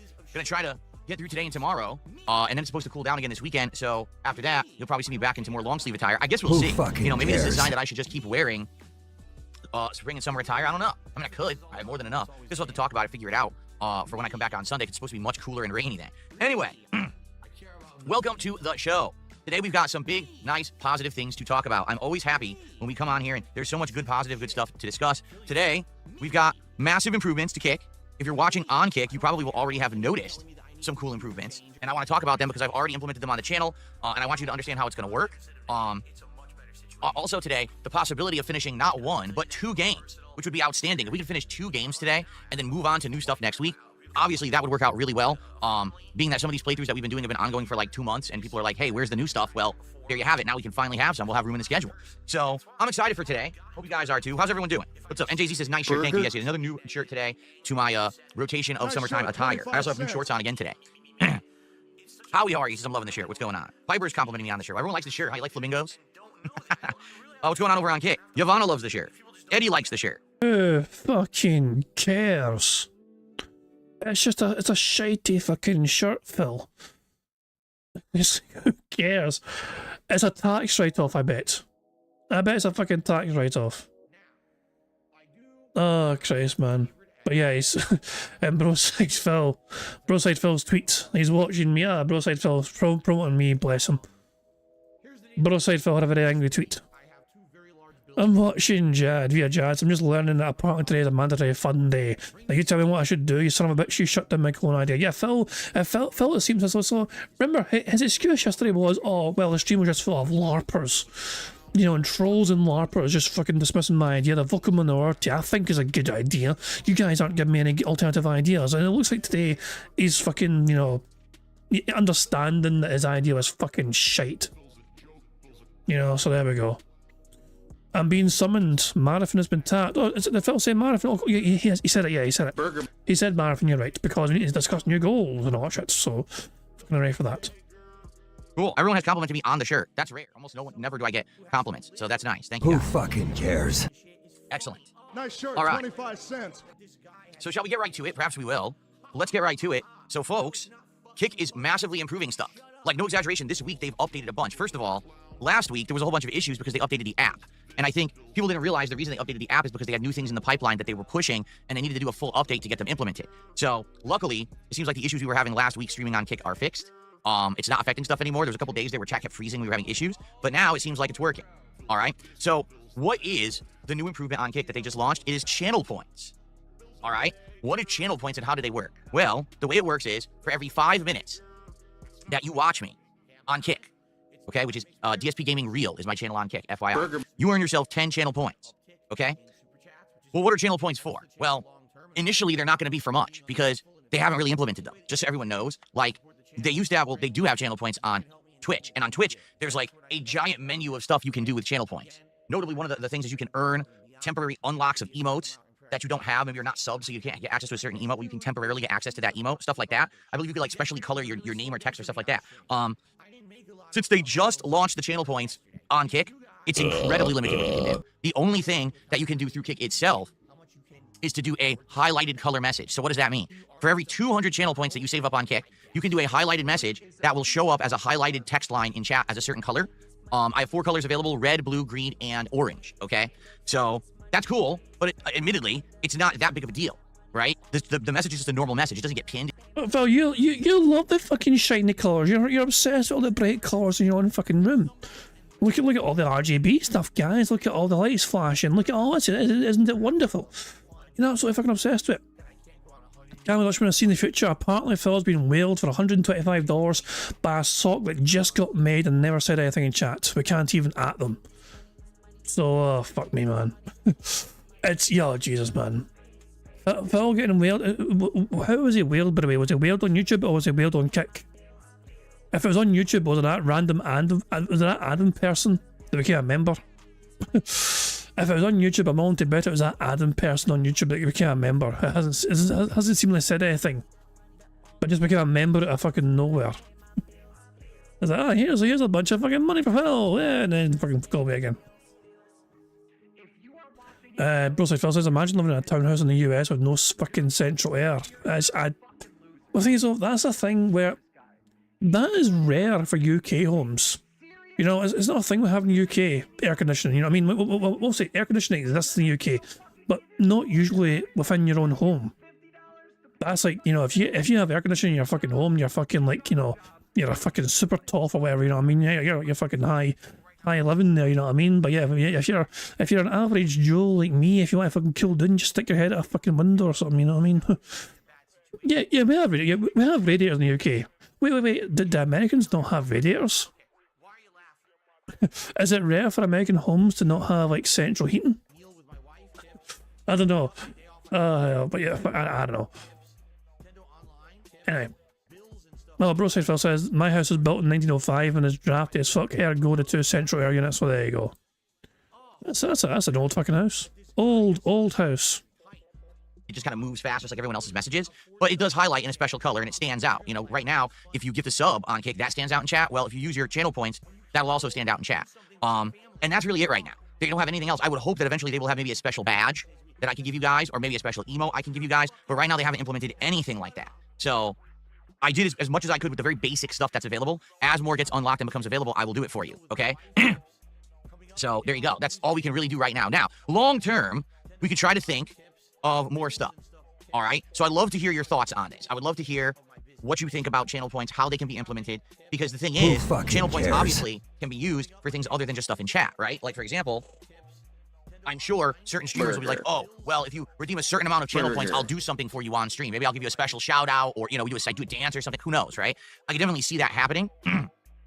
But I guess we'll have to see how things go moving forward. All right. I don't know how fast people will accumulate these points. Right now, they gave me 1 million points. I'm serious. I have 1 million points to use. In fact, would you guys like to see a demo I'm gonna do a demo highlighted message right now. Who fucking cares? I'm gonna do one in green, okay? Oh, that's be fucking good. So if you're in my kick chat, right? So there it is. DSP has redeemed a get a green highlighted message in chat. Demo highlighted message hype. Wow. I'm fucking sold. That was fucking wonderful. Not. And now you're about to see an example. This is what it looks like. See that? So it shows your name in the color, and then it says you redeemed, and then you get your message highlighted, and it stands out in chat. There you go. That's what it looks like. I hope that eventually they upgrade that and it looks better. Right now it looks okay, but I would like the entire thing to stand out as the color. It doesn't. It's just like text and it like has like a border. But I wish that it was more than that. But anyway, yeah, they gave me 1,000,000 points, so I can have unlimited highlighted messages if I want. Interesting number. Right? But maybe eventually we can think of something else, right? We could think of something good. Like if you save up a ton of points and you redeem them, you get something that's like a reaction from me or whatever. I don't know. We'll have to think about it, right? We'll have to think about it. Maybe if you do like, I don't know, a ridiculous amount of points, I'm guaranteed to answer your question no matter what it is. But then again, people might be upset with the answer. Who knows? We'll have to figure it out, right? We'll talk about this. Brand new. It just got implemented. All right. And let's see how it works. Already, I'm earning points. Basically, like I said, every 5 minutes you watch, you earn 10 points. So if you do the math, every 2 hours, you would earn, what, why can't I do the math? I'm being stupid. Like 240 points, something like that? Yeah. So you basically get a highlighted message like every stream if you want. That's good, right? You get a highlighted message every single stream. Nope. So there you go. Let's see how it goes. See how quickly people earn these points and how it goes. I would hope. You know, Phil. You know, content creators that care about their audience can highlight messages anyway without having their audience spend money. For example, this Optimus here says something. This has been a feature on Twitch for years. Good point. And I've highlighted your message explaining that. Now the whole stream can see your message in case I missed it in the fucking chat. Aye, so that's me highlighting a message for people because I've got the option to do that because I installed something, a plugin, for me to have that as an option. Because it's fun to fucking have that sort of thing and feature available on streams.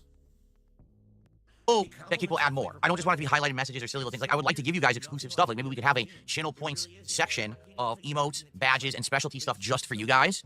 But right now they haven't implemented that. I would hope that they will long term. All right. But hey, this is better than nothing. Remember, we used to have Penne points over on Twitch. Now we have King's Favor. That's what I'm calling it. King's Favor. You earn King's Favor by watching the channel. And then you can get highlights and, stuff like that as a reward for earning the King's Favor.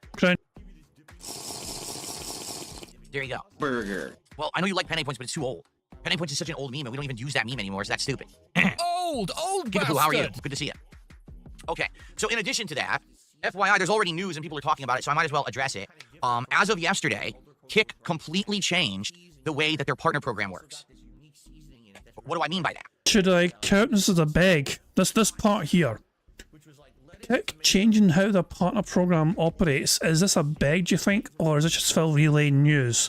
I feel like it's technically a beg because it also affects Phil's financials, and he's going to try and spin it in a way where it's like, I need money.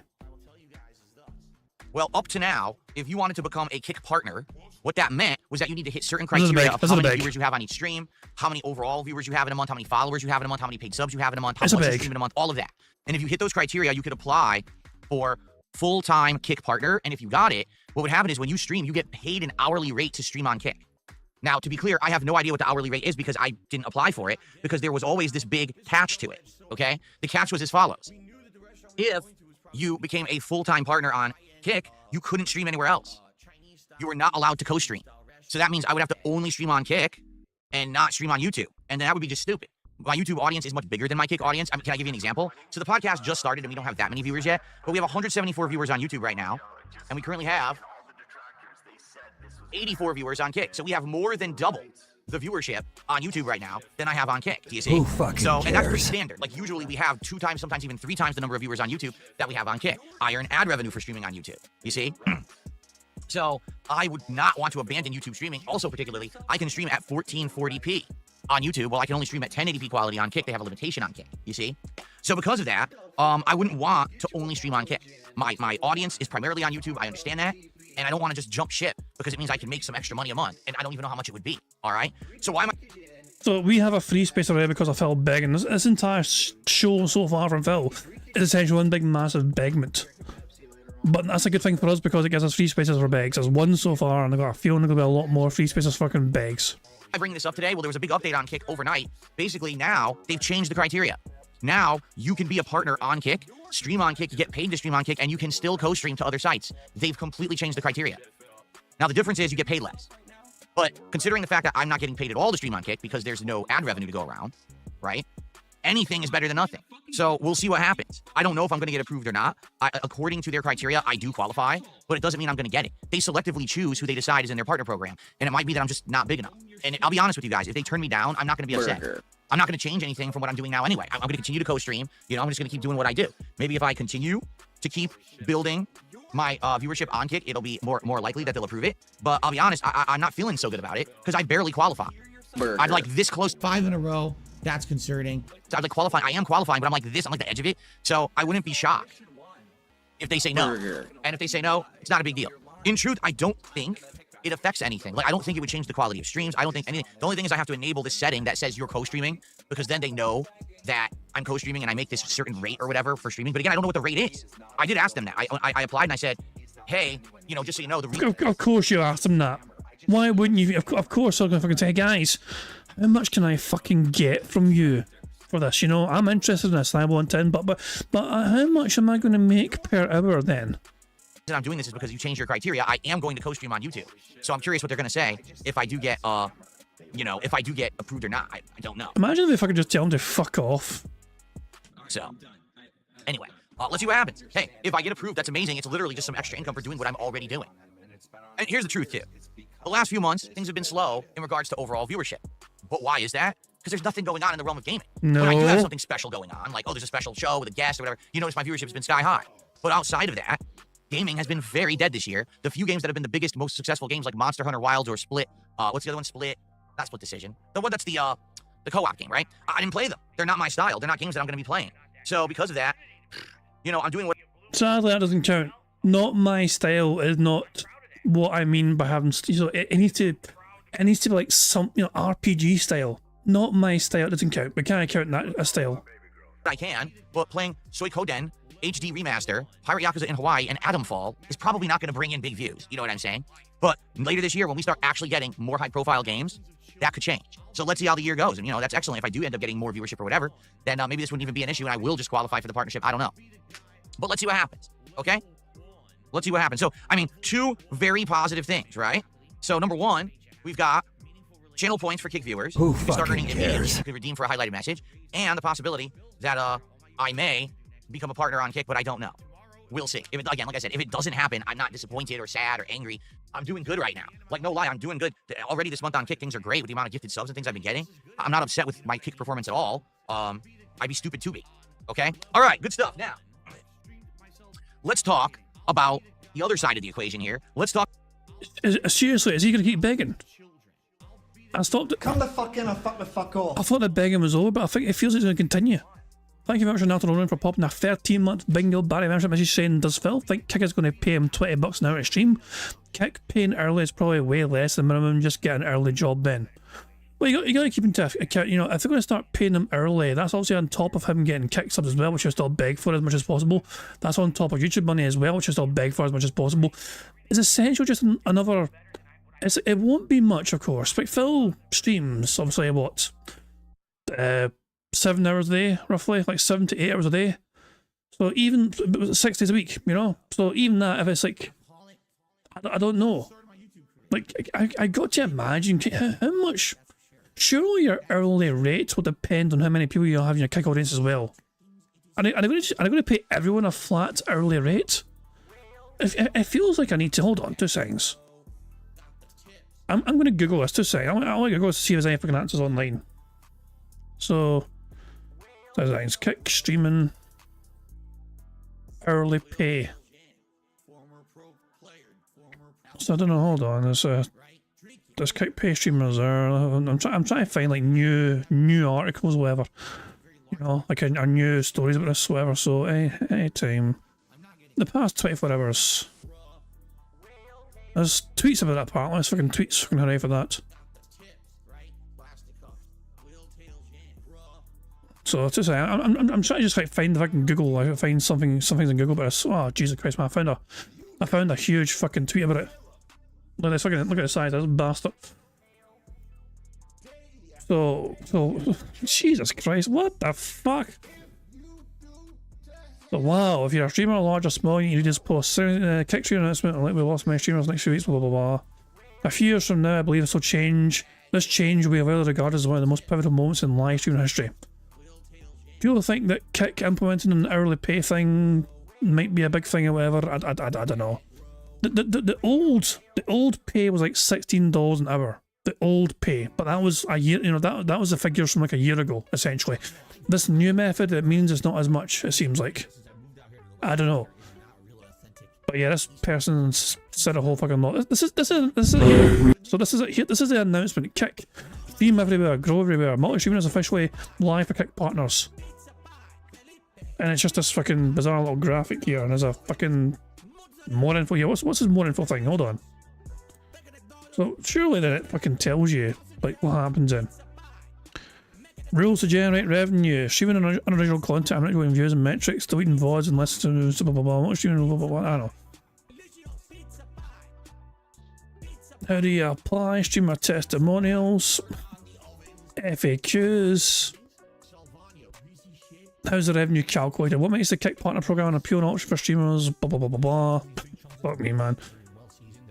It's calculated in real time for every organic view you see in your Kick streams, meaning you're paid per stream. 95.5 split, so yeah, it doesn't really fucking tell you much of that, it seems. I was told to check Discord. I think Bro Sidefell had something in Discord. Yeah, that information you have, Bro Sidefell, I think is old.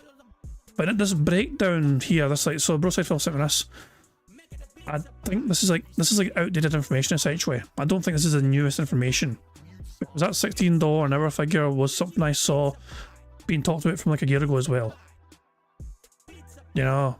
So yeah, I'm not sure how up to date this information is, but yeah, I'll be curious to see obviously what happens. But Phil's also naturally fucking judging himself because it's basically Phil doesn't have to do anything different, and he'll get more money potentially because he gets to stream, like he streams on Kick, however. So yeah, I don't know how much he's gonna. I don't know, like it's like how much could Kick offer a live streamer? Surely it's based on fucking views as well, like how many people are on your stream. But maybe some sort of fucking multiplier or something, I don't know. But yeah, fuck it anyway. Let's get back to the bingo. I don't want to fall too far behind, I've got a lot to do today.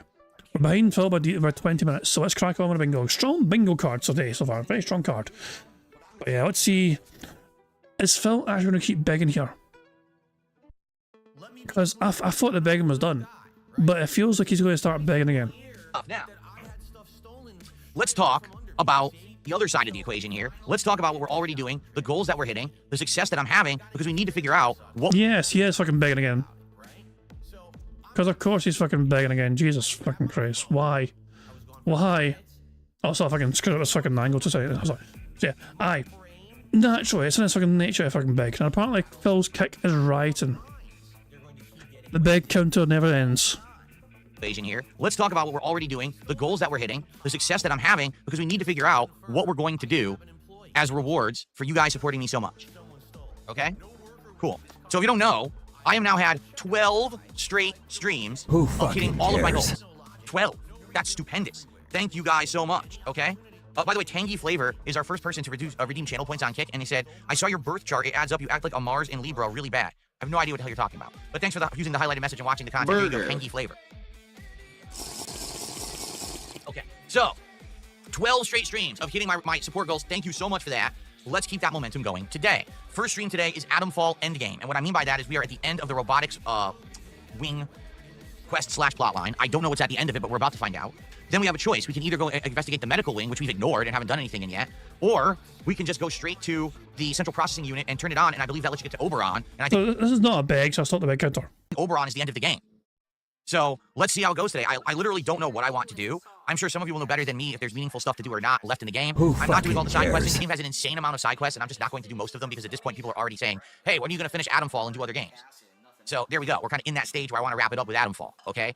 So that's today's main stream. I'm hoping to make great progress and hopefully even get towards, or if not, beat the game. No guarantee we'll beat it today, and that's okay if we don't. I definitely could do it again next week and try to wrap it up then. But let's see how today goes. I'm excited to see where the game takes us, okay? Tonight on the late stream, it is the absolute guaranteed conclusion of Pirate Yakuza in Hawaii. We're in the final segment, which takes about another hour because of the amount of cutscenes and everything. We're gonna finally see the conclusion of that game tonight. Finally, after 2 months. Wait. You spoiled yourself on Pirate. Hold on. Phil said he doesn't spoil himself on these things, and yet he seems to fucking understand how very close to the end he is. he somehow fucking knows the final cutscene's like an hour long. So he spoiled himself on how long is left in the game. Despite fucking claiming to his audience, he never fucking spoils himself on anything. And 40 hours of gameplay, we're gonna wrap it up. And then we're probably gonna beat that early. Like, probably that's gonna be only within an hour. So we're gonna have extra time. So I'll stick around and hang out with you guys. And we'll do like an extra hour of chill with Phil. Where we just kind of, you know, shoot the shit and have a good hangout session. Okay? So that's tonight's stream. Tomorrow is my final consecutive streaming day of the week. That's right, this is a shorter week for me. Because remember what I told you guys, I'm gonna have some extra time with my wife this weekend. You know, last week was our wedding anniversary. We didn't get to do 5 in a row. That's concerning. anything for it. We were busy. So now we're actually gonna do some stuff tomorrow. Or not, excuse me. Oh, you weren't busy. Kat wasn't working that day. She was home the entire fucking day. You chose to fucking work. Even when fucking Smart Guys was cancelled. You could have fucking took a fucking night stream off and fucking spent time with your fucking wife on your anniversary, but you fucking instead chose to fucking stream and try and fucking get people to fucking give you money before fucking showing fucking cards or whatever. This weekend, over the weekend, we have stuff planned that we're gonna be doing together. So that's gonna be fun. So anyway, because of that, I'm not here Friday or Saturday. So tomorrow will be my final streaming day of the week. Now here's the deal. Tomorrow's daytime stream will either be more Blueprints or more Minecraft. Who fucking cares? Okay? It could be either. Apparently there's a very good Gout segment coming up. Jesus Christ, coming up and says this Gout segment is long. Really close to his coping and Steven. Oh god, it'll help us all. Oh, fuck me. Now I'm not sure what to do. I'm not sure at all. Alright? Should I do more Blueprints tomorrow? Or should I do Minecraft? Both playthroughs have been very fun. Both playthroughs, so far, are chill time with the viewers. You know, with Blueprints, there's so many puzzles and things to solve, and we're having great interactions and engagement, talking with each other, trying to figure them out, and we're getting further and further into the game, and it's getting better, right? I feel like every time that we're doing a run now, I think we did 5 days, we're gonna start day 6 next time we play, I think. There it fucking is right there. Give you some fucking cake, you fucking bad-backed bugger. I want that fucking cake. I've seen pictures of it and I want some fucking... I've seen your picture with a fucking missing corner piece, you greedy bastard. Or maybe it's day 7 next time, I'm not sure. They've been great. We're unlocking more new rooms, okay? And more good stuff, okay? So, I'm really enjoying that. On the flip side of that, Minecraft, in 4 hours, I've done stuff in Minecraft that took me like dozens of hours the first run. We've already found diamond. You know, the best element, the one you want to make everything out of. Yeah, we already found it, which is crazy to think of. So it's like... It only took Phil 2 entire streams to find a diamond. A singular fucking diamond. Shit, man, I can open up Minecraft right now and if I can find a diamond. I'm willing to bet I could find a diamond in like 5 minutes. If I'm in a brand new Minecraft game right now, I could probably find a fucking diamond in 5 fucking minutes. Gee, what should I do? You know, what order? Let me put it this way. For me, I think... By the way, I just got a tremendous amount of support on Kick, and I'm going to shout that out in a second. Thank you, Jim. That's amazing of you. So I'll shout that out in a sec. I think we should do Blueprint. So Jim Chaco or Chaco, whoever the fuck that is, this is the random mystery person who made a brand new account. It came out of nowhere. Hasn't said a thing in chat apparently. And they just randomly decided to give Phil Burnell a huge amount of kick subs. You know? And then apparently I fucked off again. Very organic, isn't it? Nothing strange or suspicious about it. Nothing odd about that whatsoever. Blueprints tomorrow, and I think we should do Minecraft on Sunday, and here's why. Blueprints we played, what was it, Monday? So this way, we'll be playing it kind of in order, and then since we do Blueprints tomorrow, we'll do Minecraft on Sunday. Also, for variety purposes, if we need another stream of Atomfall to complete the game, we could do that Monday, and then it's real variety, we're not doubling up on anything. So that's what I'm thinking anyway. I think maybe tomorrow we'll do more Blueprints, and then tomorrow night, on the late stream, it is the return of Smart Guys. That's right, Smart Guys we have not done in a very long time, because last week my special guest host couldn't make it due to an emergency. Well, they will be here on Thursday night for Smart Guys, and the way we're doing Smart Guys this week is very different. This is not going to be a show where we're going through step-by-step recaps of Raw and SmackDown. Instead, what we're going to do is go through the actual Wrestlemania card, Saturday and Sunday. We're going to go through each match and talk about the plot line and the build-up and how these matches have come to be. Who fucking cares? And talk about do we like it, do we not like it, do we think the match will be good, who do we think is going to win the match, etc. All right? I think that would actually be a much better Smart Guys than us doing this, the blow-by-blows of the last couple of weeks of shows. So that's going to be fun. And, of course, my third and final special guest host will be revealed. I've kept it a complete secret, and no one has guessed it. I think it's going to be an actually really great episode. I think it's actually going to get people talking. It's going to be very hype. Let's put it that way. But no one knows who it is yet. You're going to find out tomorrow night. It's fucking Wings. I'm calling it. It's fucking Wings. Okay? So good stuff. Then I'm off Friday and Saturday. When I come back on Sunday, like I said, it'll probably be Minecraft and more Disco Elysium. And then on Monday, the 21st, for my daytime stream, I'm going to be doing an abridged podcast so that I can do my WrestleMania Super Show. Oh. We're going to have a shorter podcast on Monday. We might need a smaller bingo card on Monday then. Yeah. I might do like a 3x3 bingo card on Monday. So yeah, I need to remember. I need to remember that's going to happen on Monday, so I have a better chance of fucking winning. You know. What this will be is me giving the blow by blow about what happened during WrestleMania, okay? And I'm gonna have some special guests. I've already confirmed one. I'm gonna try to get two more. I'm trying to get all the hosts back for segments on this show to give their opinions on what was the best and the worst of WrestleMania. Plus, obviously, I'm gonna be doing a big show of me doing everything together. So, good stuff. What do you mean the Minecraft is falling over? Nothing's falling over. Everything's good. Anyway, so that's the deal. That's what's coming up for the next week. I hope that sounds good to everyone. So before we get to talking about goals, because we got to talk about what we want for our next goal reward. Of course, but before we get back to begging again, because I haven't begged enough in this fucking stream already. God almighty. I'm not. So yeah, that's practically money begging itself. But is this the moment where I read out the massively generous contributions? It's time for shout-outs. Ladies and gentlemen, Jim Chaco just gifted 25 subs on Kick, which is why this is going absolutely crazy right now. So if you do the math, 25 subs is $125 of support from Jim already. Thank you so much, Jim. That is amazing. Let's get Jim on the leaderboard. Boom, we go from 0 to 125 just like that. We are already very close to hitting our goal for the stream. Thank you so much, Jim. Now, Jim, FYI, that earns you the VIP badge on Kick. I don't know if you even knew that, but you've earned yourself a VIP badge. If you want to tell me, would you like the badge yourself, or would you like to gift it to someone? You let me know. I would be more than happy to do either. It's your prerogative. So please tag me in chat. I'll actually type in chat so you can tag me easily. Tag me in chat and let me know, would you like the VIP badge or should I give it to somebody else? Okay? Cool. Thank you so much. Yeah, it's just ridiculous, isn't it? One individual person carrying the entirety of support in a single stream. Most of Phil's, I maintain this opinion. I think Phil's audience have caught on to the fact that most of them don't need to fucking do anything apart from just be there. Because somebody will eventually fucking give Phil the money. They don't need to fucking lift the fucking finger. Someone will fucking do it for them. Usually the same person on a fucking stock account.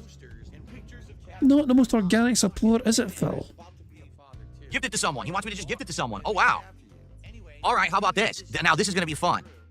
The first person to use their channel points to redeem and do a special message in chat right now, I will give the VIP badge to. So whoever already has earned 200 channel points, redeem them right now, and I will give you the VIP badge in Kick Chat.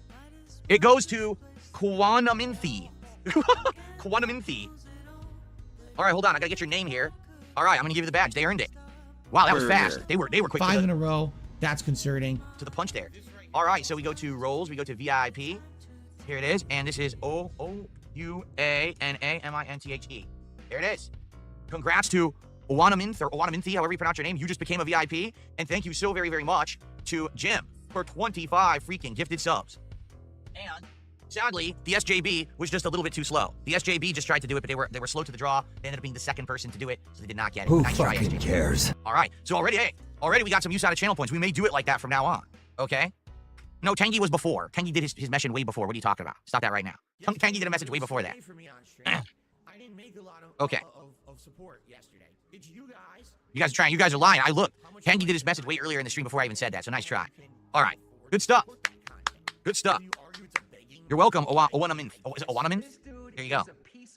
Who fucking cares? So, let's continue on. I have some tips to shout out here. Let's see what we've got. Beaver Bother did a $1.50 tip, and he says, will you do the chicken jockey meal at Chick-fil-A? I don't think there is one. I think you guys have been memeing or something, because someone said something about a chicken lava sandwich, and that doesn't exist. And now you're talking about a chicken jockey meal. I don't think that exists either. Let me check some stuff here. Can I just check the fucking Burger King website? Exist.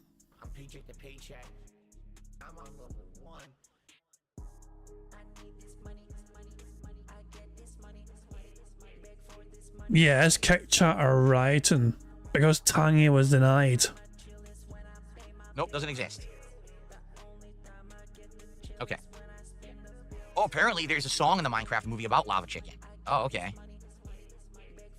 That's what it is. So it is. It's a meme from the movie. I don't understand because I didn't see the movie. Okay. All right. Continuing on. I got a $1.02 tip. A troll. Burger. 5 in a row. That's concerning. Nor them. A $2 tip. Someone wants me to say a phrase with a specific name in it, but I don't want to say it because I don't know who the person is, and it might be insulting or it might be something toxic, and I'm not going to do it. No, I don't just want to say stuff out loud and then end up like insulting someone. This isn't the freaking where you can buy, what's that place where you buy a video from someone? I forget what it's called, but no, we're not doing that. And then I got a $2.22 tip from a big throbbing, you know what? Do you like any sports? If I were to choose a sport to follow and watch, it would be American football, the NFL. But to be quite honest, I just don't have time. It's very time consuming to follow sports. You have to watch a tremendous amount of and be invested and know all the players and know the ins and outs of the leagues and everything. And I used to do it. I actually, for a couple years, 2-3 years there, I was actually very into the NFL and I liked it. That was like the mid-2000s era when you had Jesus, man, that is one of the most saddest fucking, you know, so Sarah Barkley, who's a fucking DSP Dent member, they've been a fucking member of Phil's channel for 2 years now. And they say it's the best 2 years of their life. And they love the community. So the best 2 years of your life.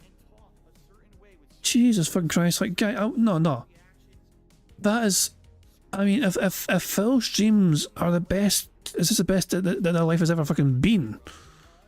What the fuck, man? I mean, that's about, like, they must be fucking LARPing. There's no fucking way. There's no fucking way. You know, because if somebody fucking told me the bingo streams are fucking like the best thing that's going on in their fucking life, whatever, I'd be like, are you okay? Do you want to fucking talk? You know, it sounds like you've got some issues in your life, you know. I'm glad people enjoy the streams, whatever, but this should not be the fucking best thing ever that's happened in your life. You know what I'm saying? But that's just Jesus, man. Fucking hell. The brothers who were quarterbacks on different teams. One of them was the quarterback, Peyton Manning and Eli Manning. When one was the quarterback of the Colts and one was the quarterback of the Giants. Like, I followed it then for a couple of years. I actually really enjoyed following it. But I haven't followed it in very, very long. So, yeah, I just don't have time. Thank you there. By the way, Adam had about either re-upped or upped their membership earlier. So Adam actually has a membership here today that I want to count. Who fucking Thank you, cares? Adam, for that. And Sarah just popped her 2-year celebratory message on YouTube for being a 2-year member. The best 2 years of my life. I love our community. Thank you, Sarah. All right. Look at his reaction. He doesn't give a shit. Well done.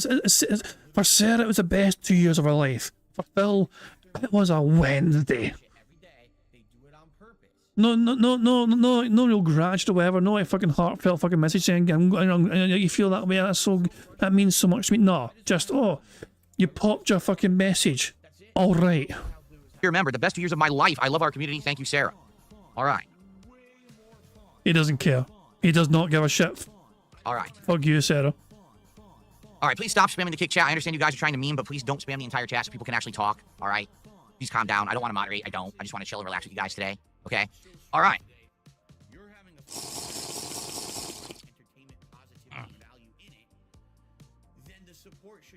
Okay, so.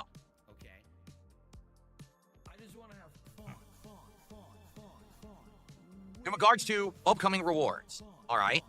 In regards to upcoming rewards. We're back to the fucking begging. Jesus Christ. Beg counter on again. In regards to upcoming rewards, all right? In regards to upcoming rewards, we got to figure out what we want to do, because yesterday I came up with a new idea instead of just doing DSP tries it food constantly, and everyone shot down the idea and said it was terrible. All right? But then when I asked, what's an alternative, no one came up with anything viable whatsoever. It was all stuff that we've already been through that we can't do. Go to another room of your house and vlog. No. Go cook in your kitchen. No. Do IRL content. No. Do fan online lobbies. No. These are all things we've already discussed. You know why we can't do them. I'm not going to risk things because you want me to basically do stuff that's irresponsible. All right? It is. If I do a viewer lobby, the trolls will just come and ruin it for everyone and make it just a waste of everybody's time, and it will disappoint the true fans and viewers. If I show shit in my house, these morons will try to do things to hurt me and my family by trying to, like, mine data about the shit in my house and do messed up stuff. We've already talked about— all we can fucking do is point out all the expensive crap. All we ever fucking did, Phil, was point out all the expensive new fucking toys you get fucking buying yourself. Every time you fucking done a DSP tries at your fucking kitchen with a wobbly fucking camera, we fucking pointed out all the fucking gin bottles in the fucking background or a fucking expensive fucking bin or coffee maker you fucking had just sitting there. All we fucking did was fucking point at expensive shit and say, guys, look at the expensive shit that's in Phil's house while he fucking begs you every fucking day for fucking dollars to fucking pay his bills. He's splurging money on this, he's splurging money on that. And apparently, revealing this truth to people on the internet hurts Phil and his family. This a million times. That's why I'm not going to waste my time on it. All right? Now, I would like to either have valid suggestions on things that can be done in this office. Like, for example, one week we did Lego night. That was perfect. But now Lego night, we're already doing them. In fact, I'm actually planning on bringing back Lego night next week. I would like to start building the Piranha Plant Lego that we have that's been sitting over there for many weeks. I think it would be cool to bring it back next week and start doing chill nights of that again. All right? So the question is, what should we do for these nights? Or for these rewards, excuse me.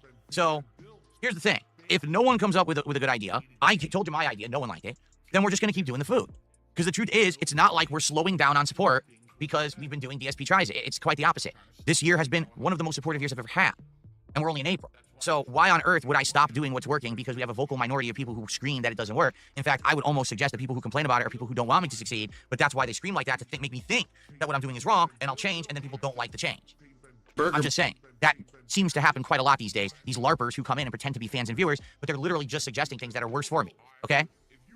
So, I would like to hear some suggestions, but in the meantime, since DSP Tries It is working, all right, what should we do for the next DSP Tries It? Because we're already a goal in. We're about to hit another goal on this stream, and I like to have the rewards lined up so we all know what we're working toward, as opposed to, oh, we figure it out at the last minute, okay?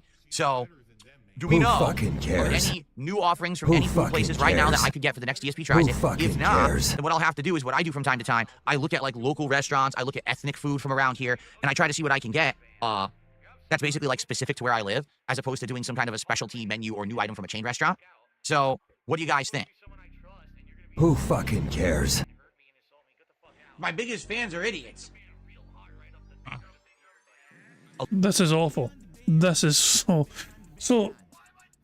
It's his fans' job to come up with new, brilliant ways for Phil to make huge amounts of money from them for the most minimum fucking effort possible, which involves not leaving this fucking room and not spending any real money. Like, wow. If you don't come up with ideas, then you're just a fucking LARPer who doesn't want to succeed. Local food. I think some people like the local foods. But Anybody care what this guy thinks? No! Thing is, they don't always do as well. When I do something local, usually, unless it's something crazy, like for example, Katsu Burger did really well because that was just wild, giant burgers that really were good for the camera, and everyone enjoyed how that looked and everything. It was unique. But it was like, for example, I did Venezuelan food, and people didn't really care for that, right? Burger. 5 in a row. That's concerning. Greek food we could do, but we've already done it. Here, let me take a look at various different things. We are 3 away from a full Burger house. King has nothing. Wendy's has a Cajun Crunch chicken sandwich. A little attitude meets a lot of sass. Add that to seasoned chicken, pepper jack cheese, crispy onions, pickles, lettuce, and spicy mustard.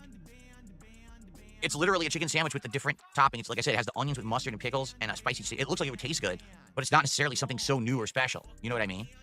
They also have Frosty Swirls and Tangier Twist Lemonade. Want to get fancy Frosty fans? Meet Frosty Swirls, your favorite treat now with a twist. Strawberry brownie batter and caramel. Here's the problem with Frosties at Wendy's. You guys may not know this. So when I was growing Member bomb. my biggest fans are idiots. Holy shit, thank you very much, New Vet for Life, for gifting 5 members to the channel. That gives us a free space, which means we are 2 away from a full house as things stand. Oh, I mean, because we have 2 free spaces already for the begs. The beg has been a fucking troll, as we fucking knew it would be. So yeah, that gives us a 3rd free space for the bingo, which means we are 2 away from the full house. So thank you very much, New Vet for Life, for gifting 5 members. And congratulations to the following people for getting a membership. Congratulations to Spicy Latin Carl, Dusty KO, Day Tractor, Low Carb Madman, and Spaghetti. So if you just got a membership there, make sure you thank New Vet for Life for gifting you that membership. And of course, thank you, New Vet for Life, for giving us a free space on the bingo board for today's show. 2 more to go until we get the full house. Going up. Okay. I used to go to Wendy's on the way back from my godparents' house. Who So fucking my cares? family would go to my godparents' house for like holidays and special events. And on the way back, there was always a Wendy's there. All right. And that Wendy's, we would always stop and get a Frosty on the way home. The Frosty back in the day, first of all, was only one flavor. There wasn't vanilla, chocolate. It was just Frosty.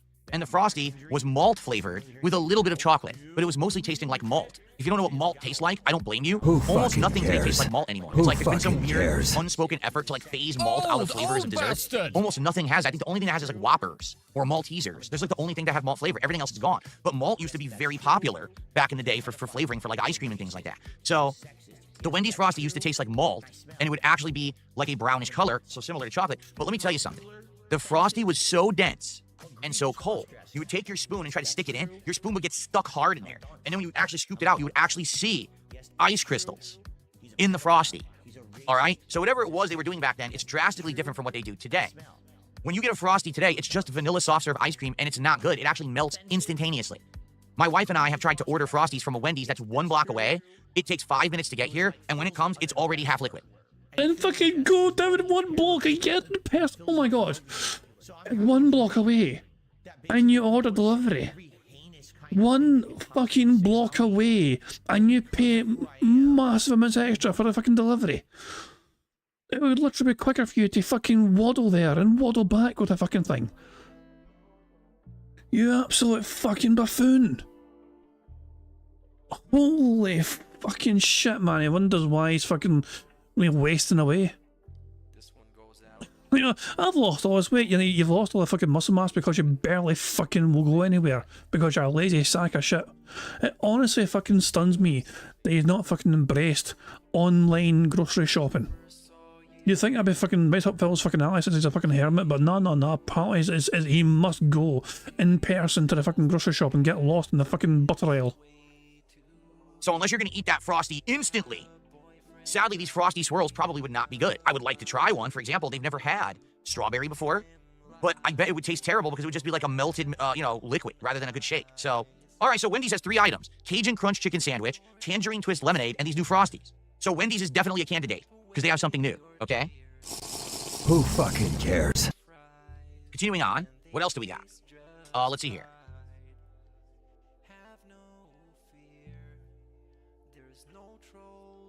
Jack in the Box hasn't had anything new in like years. You know what they're doing right now? Nashville hot popcorn chicken. Screw that.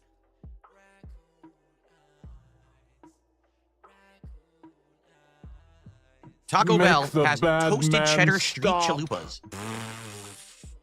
All it is a chalupa where they put cheese on the outside of the chalupa shell.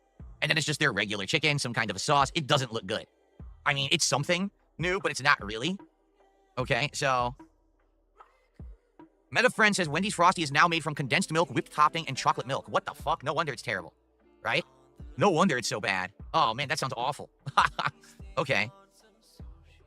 So let's see. Let's keep going. So we have both Wendy's and Taco Bell can be something.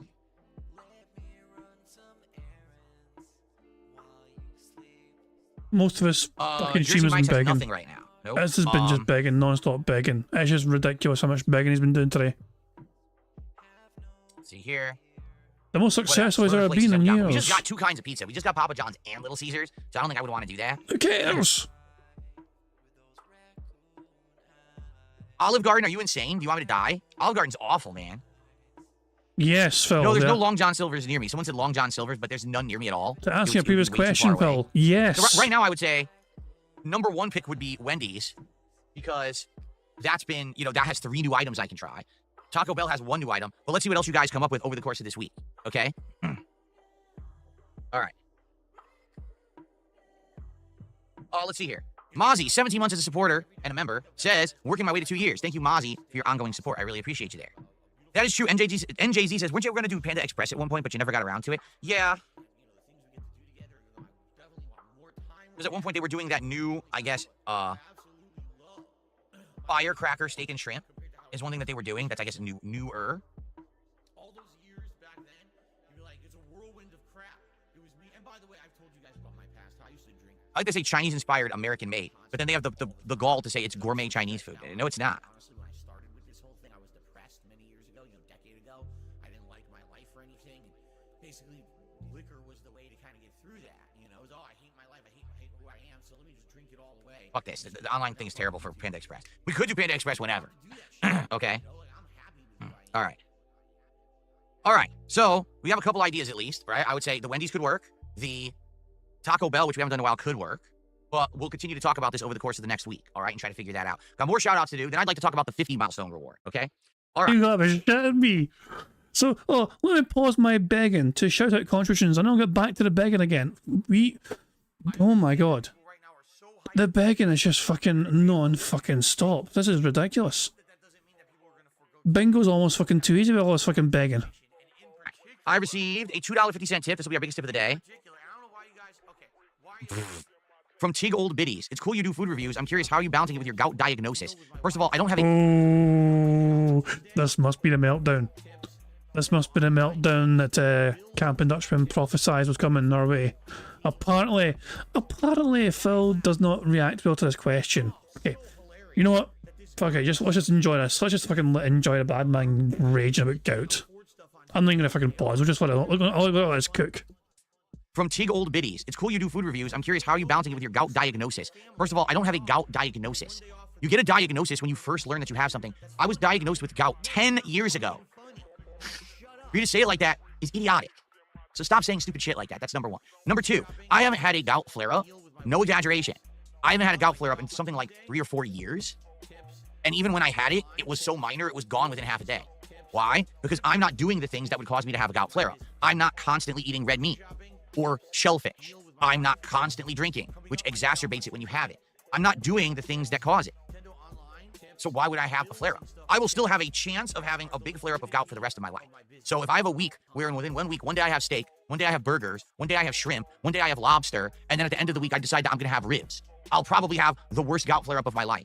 But it's not something that actively affects me day to day. It's only if I do those bad things over and over and over that I really get affected. And in fact, that's how I found out about it, is because I wasn't taking care of myself a decade ago. I was eating unhealthy. I was doing the wrong things. That particular week that I had my very first ever gout flare-up and I learned that I had it, I had steak one day, I had burgers one day, and then for my birthday, I went to a tropical restaurant and I had a ginormous appetizer of fried shrimp, and then I had some kind of like seafood for dinner as well. So within like 3-4 days, I just kept eating that stuff that I had no clue I wasn't supposed to eat. And if I remember correctly, I had drinks too, because it was my birthday, so I had drinks too. So it was everything bad at once, and that's when, boom, it happened. And that was exactly 10 years ago, right now actually, yeah, because it was around my birthday, 2015. So 10 years ago is when I first had that diagnosis. And since then, you know, I've done my best to change my lifestyle, and it's worked. Now it just doesn't affect me anymore, because I don't constantly do, like, in 1 week's time, to give you some perspective here, okay? In 1 week's time, you know, what did I eat? Well, let's see. We had a chicken Caesar salad one day, okay? Then, yes, I ordered the Popeyes, so we had that. But this week, we're having turkey sloppy joes. We're gonna have some pasta with marinara sauce. Nothing there. Oh, and what did I have the other day when we ate out? I forgot. I told you guys, but I've completely forgotten. Oh, dim sum. We had dim sum. And yes, the dim sum did have some pork and some shrimp.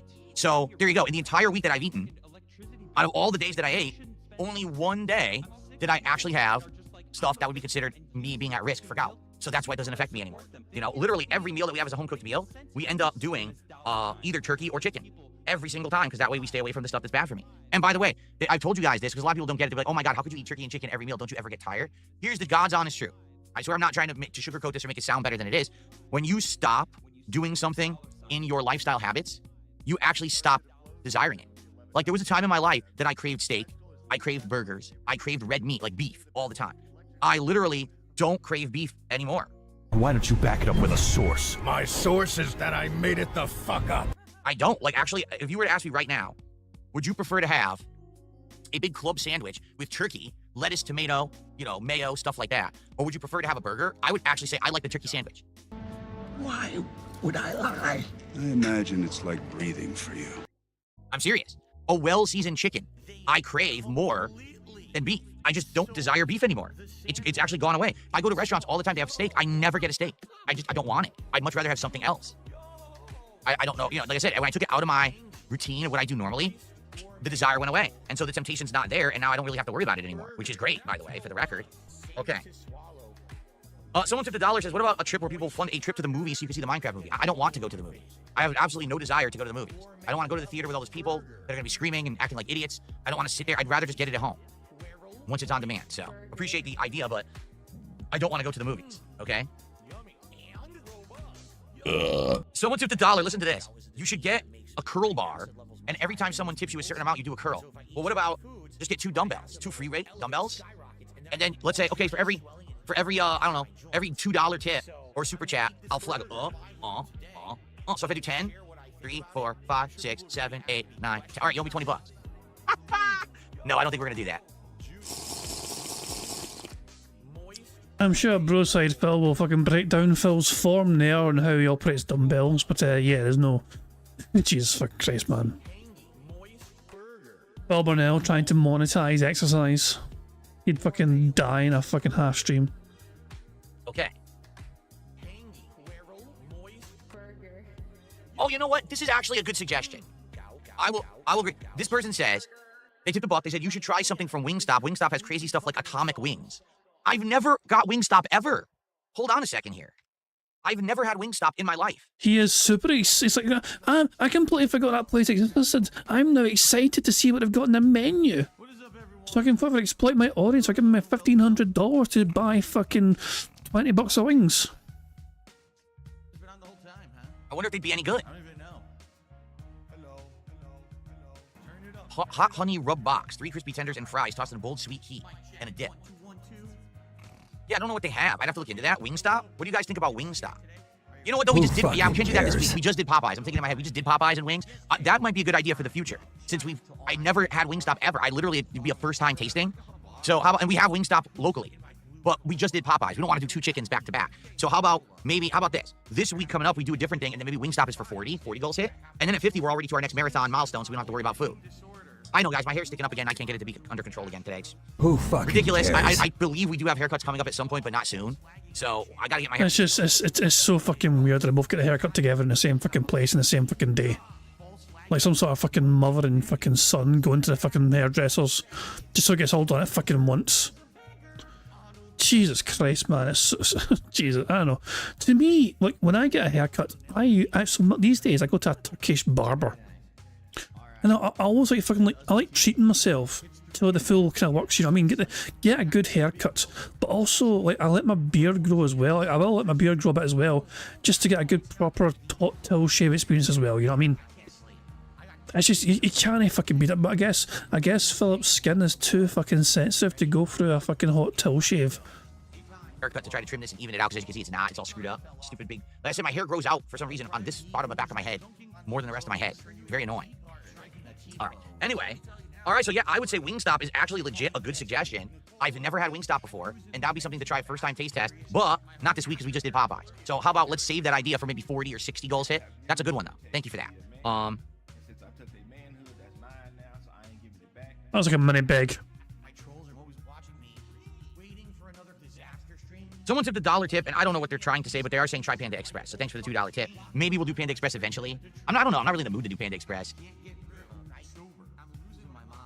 Oh, let's see here. Make the bad man stop. If you want to get unbanned from chat, you have to email me with your channel information, and I have to do it manually. I can't unban you on the fly on YouTube. It's not possible. I need to know your actual @ address on YouTube. So, for example, I'm at DSP Gaming or at DSP Reacts. You know, you have to tell me your @ address, and I can unban you that way. Big Boss did a $2 super chat and says, DSP tries the Dino Ribs. They're beef ribs, not pork. Dino Ribs? What's that? Let me look it up in a second. Hold on, I'm gonna get Big Boss on the leaderboard. Boss. One sec. Let me look for this Dino Rib.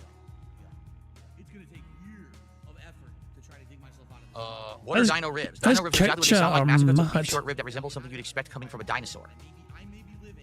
Yes, Kick Chat is still popping There's no off. one that has these. I see recipes for them, but they don't. There's no one that sells them. Yeah.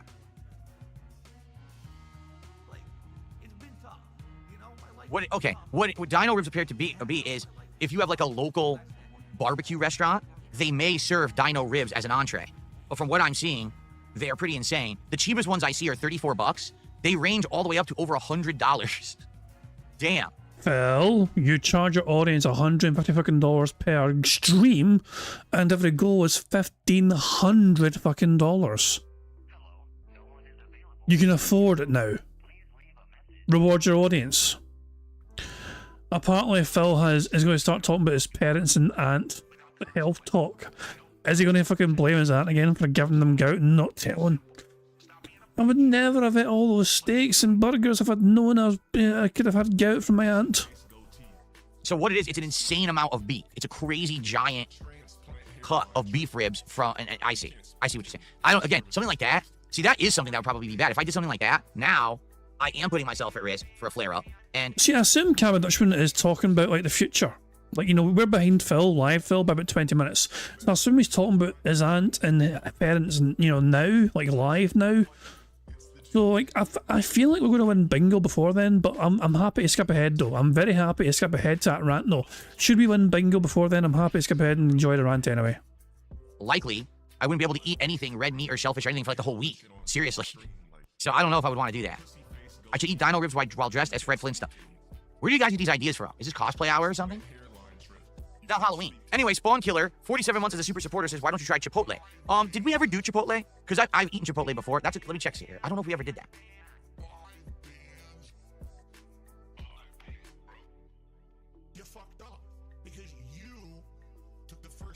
When I moved from Connecticut to Washington in 2014, June 28th, 2014, I had Chipotle for the first time. It wasn't DSP Tries It. I did it as a moving vlog, and I did have it then.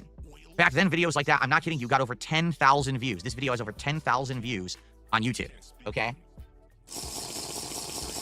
Those were the days, eh, Phil? Why can't you get such success these days, eh? But outside of that,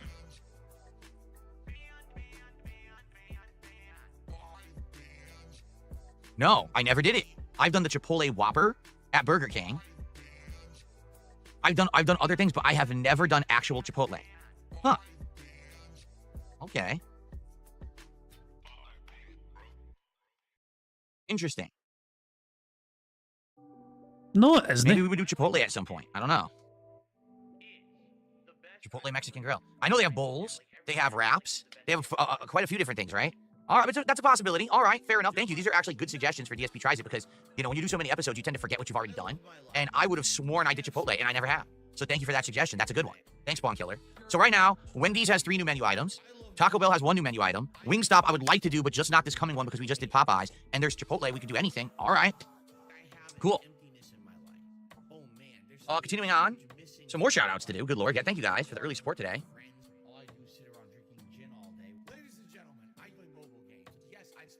Willy Bawonka says, I got banned from Kick. Please tell your mods to be more lenient because sometimes we don't know where the line is. Willy Bawonka? Hold on.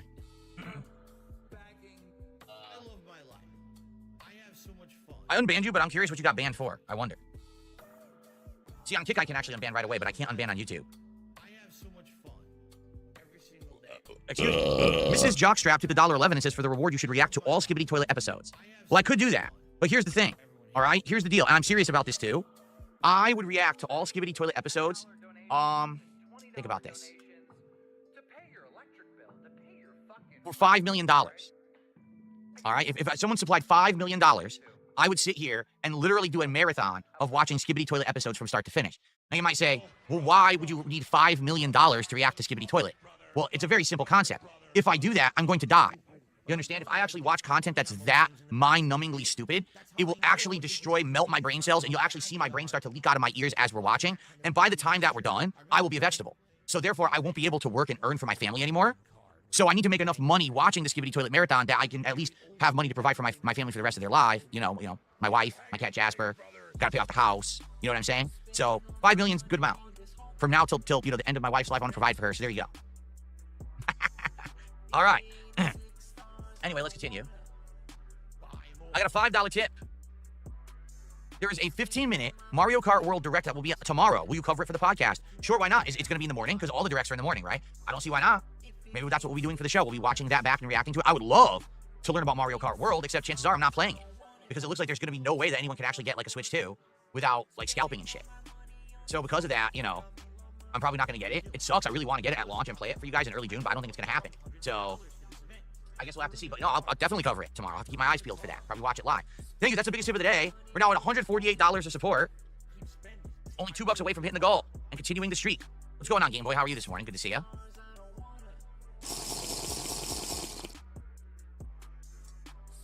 I touched my hair 31 times this stream. Nope, 32, 33, 34. And I'll keep touching it because I like to. I'll do what I want. And you'll like it too. Okay. Who fucking cares? All right, so the one final thing I'd like to talk about. We already got some great ideas for DSP Tries It next week. Thanks. I like all those ideas, and we'll figure this out now. What do we... Is the last thing I want to talk about more money, more begging? Is this about the 50 reward thing? Want to do for the 50 goal... Fuck off. More reward. begging. Every 50 goals, we do a special marathon. Now, we just did a birthday marathon. Guys, help us all. 21 goals hit. Likely it's going to take maybe another 2-3 weeks for us to hit this one, which is perfect. It means it'll probably be like early May. We're going to win. We're going to win, Bingo What kind guys. of marathon should we do? Ideas we've already had. Never ends. Idea number 1, continue the Mega Man Marathon that I did back in January and play Mega Man 4, 5, and 6, of course, while inebriated, which is going to make it ever the more challenging. But it was a really fun event that I did back in January that I do want to continue at some point this year. That's idea Who number fucking cares? Idea number 2, Viewers' Choice returns. If you remember back in February, we had an event where you guys nominated and voted for games. We played a whole bunch of variety of games during the marathon. And then at the end of the marathon, we figured out which games we wanted to continue. And one of them ended up being a very awesome Onimusha HD playthrough. Okay? Now, because I liked it so much, we're going to be playing the Onimusha 2 remake and the new Onimusha game next year. So that's what I mean. I love Viewers' Choice because every time we do it, something really positive comes out of it. Like every time. Okay? The third idea that we had was Closet Clean Out 2025, where I go into my closet for the day and we basically hang out and have a chill stream where I take stuff out of the closet and figure out, is this something I want to keep? Is this something I want to throw out? Get a big garbage bag here, start loading it up with stuff I'm throwing out. Now, I did a closet clean out in 2022. During that closet clean out, we found a ginormous amount of crap in there to get rid of. And then I organized the closet so that we could have all the vests, hats, and everything hung and organized nicely. And this worked well, except 2 things happened. Number 1, I phased out the vests and hats. We don't wear them anymore, so they don't really need to be in there anymore. And number 2, I redid my whole setup. And as you know, when I did, man, I bought so much new equipment and all that. So a lot of the old equipment just got thrown willy-nilly into the closet. A lot of the decorations for the set got just thrown into the closet. I've got boxes, I've got wires, I've got devices, I've got all kinds of shit that are insanely messy. All right? So what we can do is clean this out a second time, throw stuff out, figure out what I want to keep, and the second half of this event idea, we can retire the vests and hats because I don't wear them anymore. So what we can do, for example, when $50 of support gets hit, you guys pick a hat and I put it on, and that's the last time for that hat. And then when we hit $100 of support, you pick a vest and I put the vest on. When we hit $150 of support, we do a hat swap where the hat goes off, we pick another one, then a different one goes on. And we do that all day. All right, so we can have 10 hats, 10 vests or more worn during the course of the marathon until the very end when we do the final ones. And then every time that we go through one, it gets retired and I put it away in storage. I'll get like a big storage bin and I'll put the vests and hats and things into storage. So that way, I'll have more room in my closet for stuff. It won't be half taken up by hats and vests I don't wear anymore, but also I'll get to clean out the closet and we'll just have a big day-long hangout session. Now, of course, it'll also include food and all of that, like we usually do for a marathon. So that'll be a very different kind of marathon because it won't be gaming. You know, the Mega Man Marathon would be gaming. Obviously, the Viewer's Choice would be gaming. That marathon would not be gaming. That would be a completely different style of marathon. All right? So that's up to you. All right? So those are the 3 ideas that we currently have for an upcoming marathon. Hang on. 2 seconds. We need to establish something here. 2 seconds. We need to check something. So that's up to you. Does he touch his eye? Not really. He almost fucking touches his eye. Also, no, he said different style. It doesn't count. It doesn't. So different style is 2 separate words. It's not RPG style, so that doesn't count. But I don't think this is Phil touching his eye. It's close. It's damn fucking close, but he's touching just below his fucking eye. Like he's going in there. Nah. Nah, it's not. It's so damn close to an eye touch. I had to check. I had to fucking check. But nah, it's not over yet. Those are the 3 ideas that we currently have for an upcoming marathon event. If you have a different idea or something else you'd like to do, I'd like to hear the idea. So please share. But out of those, do those sound good? Do you think you would like to specifically have one of those? Or do you have something better? Because we need to definitely figure this out now. Let's figure it out now so we can start hyping it up over the next couple of weeks rather than waiting until the last minute and trying to panic rush it, okay? Cool. All right. More shout-outs. Someone tipped $1 asking about having kids. What my wife and I decide to do with our personal lives and private lives is our business, not yours. I might very well have children right now, you just don't know it.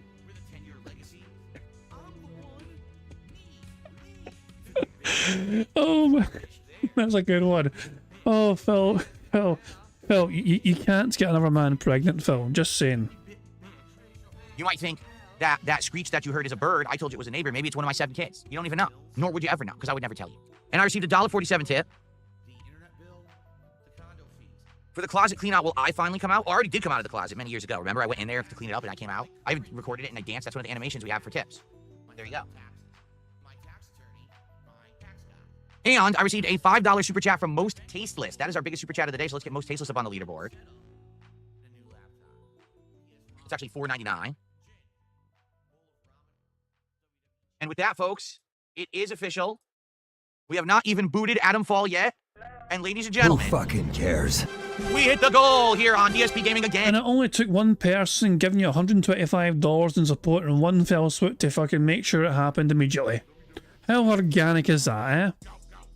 Without that, Phil would only been 25 buckaroos. Sorry, 30 buckaroos. Thank you for supporting my content. Thank you for filling the coffin, for paying the king's tax, for allowing me to do what I love for a living. chilling with podcasting, hanging out with cool hangout sessions, building Legos, talking wrestling, playing games, reviewing games, covering news, all the stuff that is meaningful and fun. Thank you so very much for allowing me to be successful and very, very, grateful and happy for this level of support that I've been getting in 2025. It has been absolutely amazing. I hope you guys understand that. It has been, okay? Thank you guys. Have we got 50 likes, by the way? Because if we do, that's a full house. Do we have 50 likes yet? Can we get a wee confirmation on that? Do we do? But apparently we do have 50 likes, so that means we won then. We have, because we had 2 free spaces for best. Sorry, we had 3 free spaces for the begs, 1 free space for the gifted memberships, and 1 free space for the likes. We are free. Burger. There we go. Full house. Oh boy, how exciting. Anyway. God help us all, that was fucking just non-stop fucking begging. Jesus, man. This is like, what? It's incredible the amount of fucking begging that went on there. Right, okay. So, I got triggered by a tip. I was going to ask you, Calvin Dutchman, do you know when it is? Like, roughly. I imagine it's coming up soon. I got triggered by a tip, apparently. We'll fast forward. Do a dance game review? I can't do any motion control stuff. I don't have enough wait. room in my office to really do it. Oh, I don't have room in the office. He has no room in his office to do, like, motion control stuff. $10 and $100 versions of a same item to compare their quality and cost. Firefighter suggests over on Kick. Well, what kind of item are you? No, who cares about that? Who cares about that? I want to see this fucking meltdown by his family. Abdullah says he's going to get the Switch 2 Pro controller and the Who cares? Who cares? First would be what, Monday? Who cares? I think the blue message stands out because nothing else. Who cares? I'll get it on May 8th, but I don't know if I will or not. Who cares?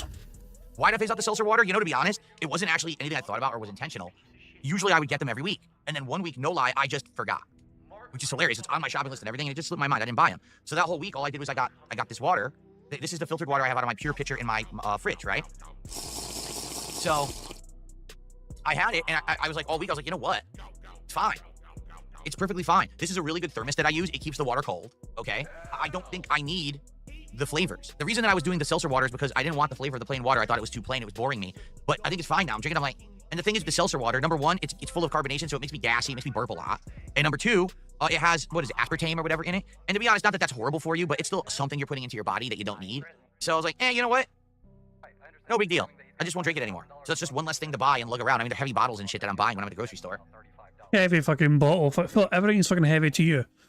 Lifting your fucking older shit fucking head is probably heavy to you and your fucking atrophied fucking body. Right, what's this angry tip? Could Warhammer be a reward like Lego stream? Who cares? You know, doing a model. Like someone said, would you build a model? No. I mean, to build a model. Oh my dog! What's up? Thank you very much, Renato Ronan, for a super chat who says, maybe it's just me, but I wouldn't be celebrating success if I was propped up by exactly one person under multiple sock names. I would question myself. Yeah, Phil must be, I mean, Phil knows. He knows for sure it's like one fucking person essentially, or at the very most, this is me being generous, at the very most it's a literal handful of people fucking propping him up with a majority of fucking support.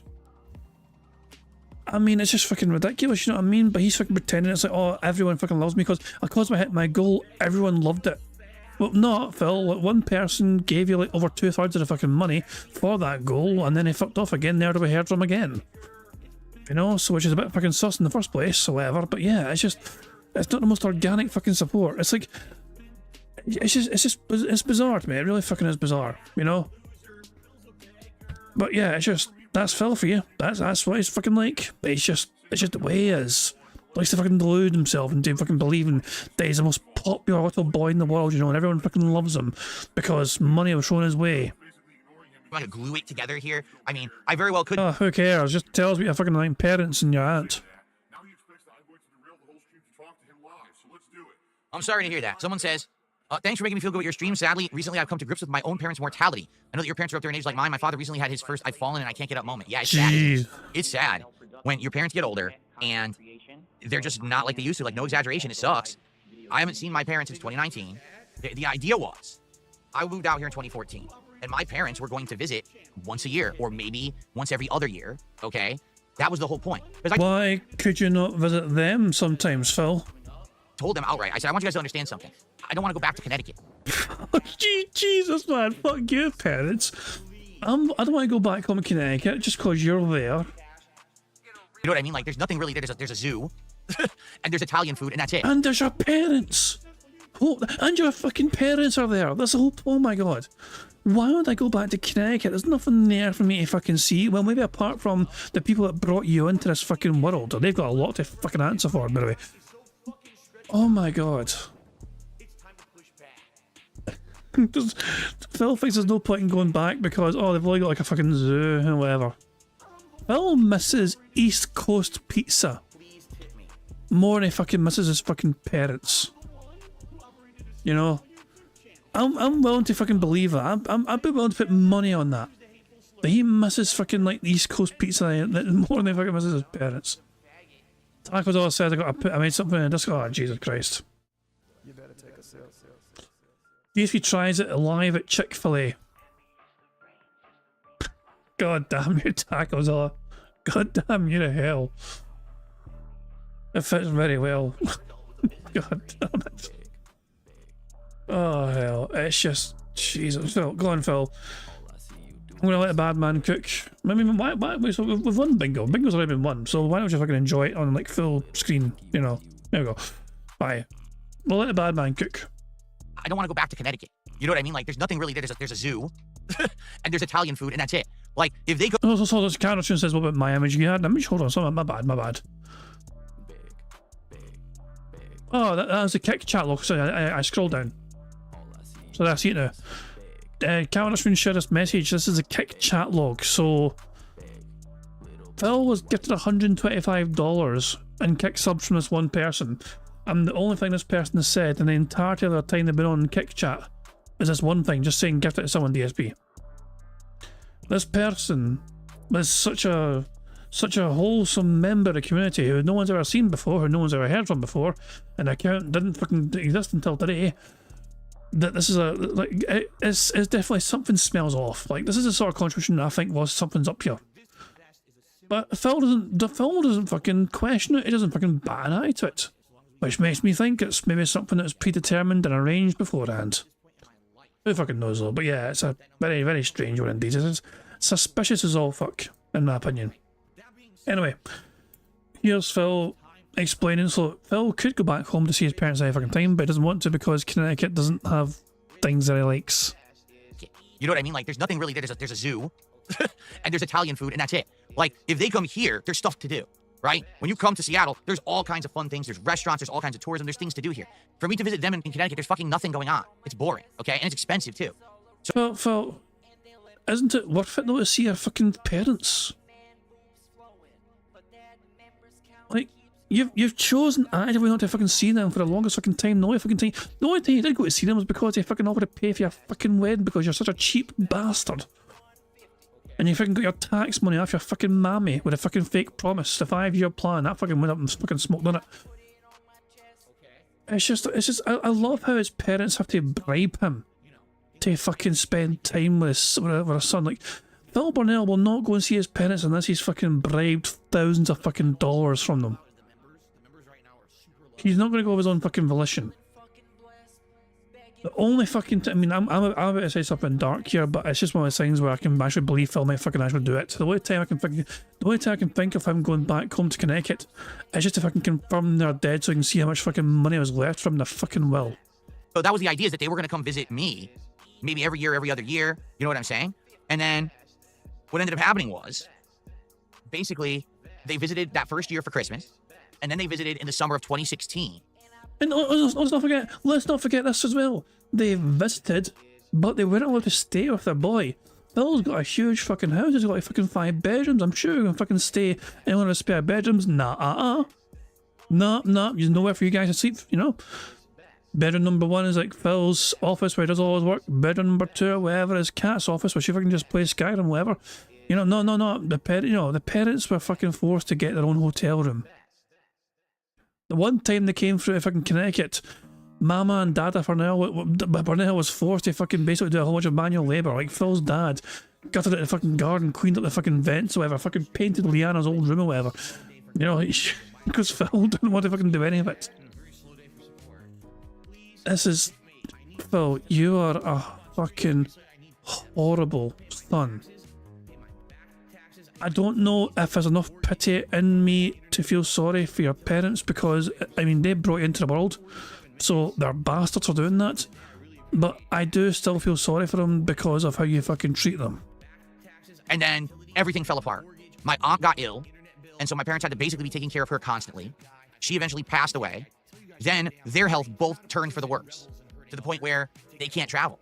They basically are kind of like, not that they're completely homebound, but they can't really do much. They outright told me there's no way we could fly out there, you know what I mean, to spend time with you. We just can't. So, you know, it's life. And I was like, damn, the whole plan fell apart from the get-go. You know, we were planning on this, just within 2 years, the whole thing stopped. So, you know, sucks. What can you do, right? But I hear you. And it's not just them. What do you mean, what can you do? You could fucking fly home and see your fucking parents before you fucking won't get to see them again. Well, you actually fucking have a limited amount of time here. You won't. There might not ever fucking be another chance for you. You don't fucking know this one. They're getting fucking older, Phil. You're fucking lucky they're still here for you on this planet to fucking look out for your best interests and give you advice they fucking should give to you, whatever. Like, they won't always be around, for fuck's sake. You are taking them for fucking granted. Like, you fucking take everyone in your fucking life for fucking granted, Phil. What can I fucking do? Jeez, let me think. Phil, set aside your fucking astronomical fucking greed and fucking just go home and fucking see your fucking parents. Take a few days off from fucking making content. I'm sure you can fucking survive skipping a few days or whatever.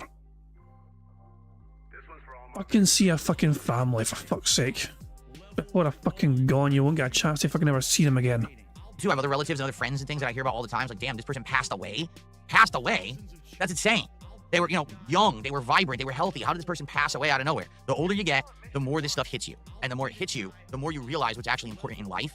And that's when you mature up and you stop being an asshole. At least for me, that's exactly what happened. Like, I outright admit, when I was younger, I was an immature asshole. I was a troll, I was a jerk, I said and did irresponsible things. I didn't really give a fuck. And then as I got older and I realized I have limited time on this planet, and I have limited time to spend with people on this planet, and there's people who are very near and dear to me, who I may not be able to see or do stuff with much longer, things hit me like a ton of bricks. I think it's time to change my life. It's time to change who I am as a person, as a creator. It's time to, you know, do things better for myself, for my family, and to basically not be an irresponsible douchebag only out for myself for the rest of my life. And a lot of people, I think, will come to that realization when they hit a certain age. For me, it was like the last 7 years of my life that basically this has happened. I was like, oh shit. But for a lot of people, it's just different things that happen, right? Different things that hit them or whatever. But I also feel like that's why a lot of people on the internet don't have that level of self-awareness or that level of maturity, because they're just not in that situation right now. Maybe if they were, all of a sudden their attitudes would change. But you know, for me, I literally could not be someone who would be okay making a living being a disgusting, nasty person to people all day, every day. Like, I just couldn't do it. You know what I mean? Like, well, you already fucking do it, you delusional fucking cunt. You honestly fucking don't even understand. You are fucking sitting there acting like some sort of fucking perpetual fucking victim. Like the whole world's out to fucking get you, wherever, Phil. You are a fucking absolute vile, abominable fucking son of a bitch. Your parents are still fucking alive and fucking well. They're not fucking seen you since you fucking had to get bribed to fucking go see them so they can fucking pay for your wedding and give you fucking $5,000 in fucking tax money. You actively choose not to fucking see them as their health deteriorates, as their fucking health gets worse, as they get fucking older. Their only child. It's just not. It's just, it doesn't. I'm not. Phil, you don't fucking understand, Phil. You've not been through it. You've never fucking had to watch your fucking parents die, have you? You've never fucking actually fucking had to watch your father take his fucking last breath, have you? You've never been in that fucking situation, and you won't be in that fucking situation because you actively fucking chose to fucking abandon them. You actively fucking chose to fly halfway, you know, across the entire fucking country to fucking get away from Connecticut. To abandon them and not fucking... So it was up to them. They fucking had to do the legwork. If they wanted to fucking see their fucking baby boy again, it was up to them to fucking do their legwork, to fucking pay for the flights, to fucking fly out to you, and I fucking have to pay for the hotel as well, because you won't fucking put them up. Because your fucking 5 fucking bedroom gated fucking community won't fucking accommodate them, because you've fucking got all these fucking other rooms doing absolutely fucking nothing for a 2-person household. But Phil, you've never been in a fucking situation yet. People, as you get older, people you fucking grew up knowing, whoever, who are family and friends, whoever, people pass away. That's a fucking part of life, whoever. You've never actually fucking had to see your fucking loved ones die, have you? You'll hear about it, you get a fucking message about it, and you'll brush it off, probably. I don't know. It's just disgusting. It's fucking disgusting to me that he's acting like there's nothing he can do. It's just that he is sitting there acting like he's fucking powerless to fucking see his fucking family. Where he could literally buy a fucking ticket home for the amount of fucking wailing it does in an average WWE champion session. Easily just spend like a few $100, ticket home. Cat doesn't even need to fucking go. Cat can fucking just stay fucking put. You go home, see your fucking parents or whatever before oh, for God's sake. It just, nah, it rubs me the wrong way. He doesn't understand. He really fucking has no fucking clue. He thinks he fucking does, but he has no fucking idea. I could never live with constant drama, internet bullying. I couldn't do it. Every once in a while you want to joke around or whatever, but for me to to do that seriously, it actually would hurt me inside, knowing, you know, what I know about the human condition. So, and call me different than others, I guess that's fine. But, you know, it is what it is. So yeah, but I hear you. As we all get up in age, you see these things change around you. My God, this person is you know, old and sick and passing away. What? Can't believe it. And then you realize, wait a minute, I'm 43 years old. Holy fuck. Right? Well, now that the entire mood of the stream has been completely ruined, let's talk about something else. Someone else tag me in the chat. Quick, let's change the subject. Quickly, very quickly. Fuck off, you vile, reprehensible fucking parasite. Just get to fuck. I'm done with this fucking bad man. And away we go. This is live DSP. Hello everyone, DSP here. Welcome back to Adam. Who cares? 160 below. He's on 160 buckaroos right now. There you fucking go. Guys, I'm done with the bad man. I'm fucking done with him. Okay, guys. We still have more things to do, by the way. We're not finished yet. But the bingo is finished. And we won bingo. Hooray for that, Fan Davidosi. Remember, I'm not here tomorrow, which is why I'm going to do marbles today. Marbles is happening today. Usually it happens on Fridays. I was off on Friday. And he's off on Saturday. I'm not here tomorrow either though, so we've got to do marbles today. So there we go. So if you guys give me a few minutes, I'm going to set up a marble stream, and I'm going to add the newest marbles to the list of marbles and all that jazz, and then we're going to try 3 different separate marble courses, and see if we can add some more bingo prize for money for completing these very challenging marble courses. So I will be right back while I'm going to enjoy some Scottish otters.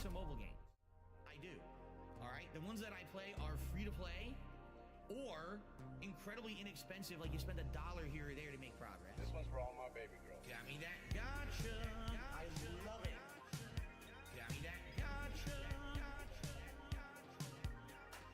Gotcha.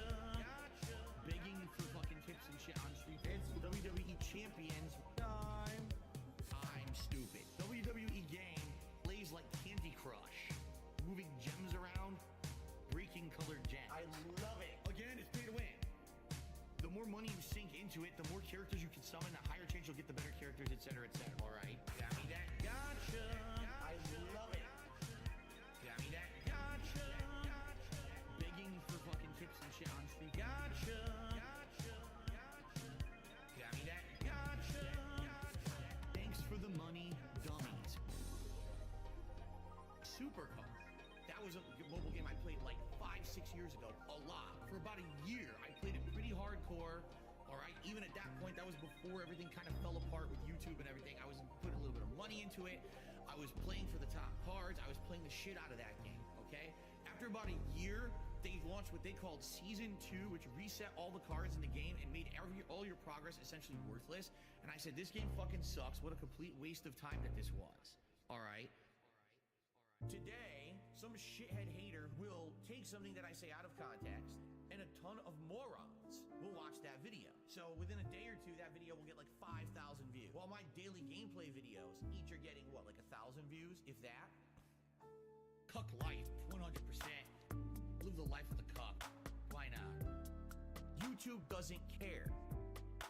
Illegal, immoral, harmful, fucking toxic. This is insane. This is fucking toxic. Cuck life. It became a meme, right? The meme was to hate on me.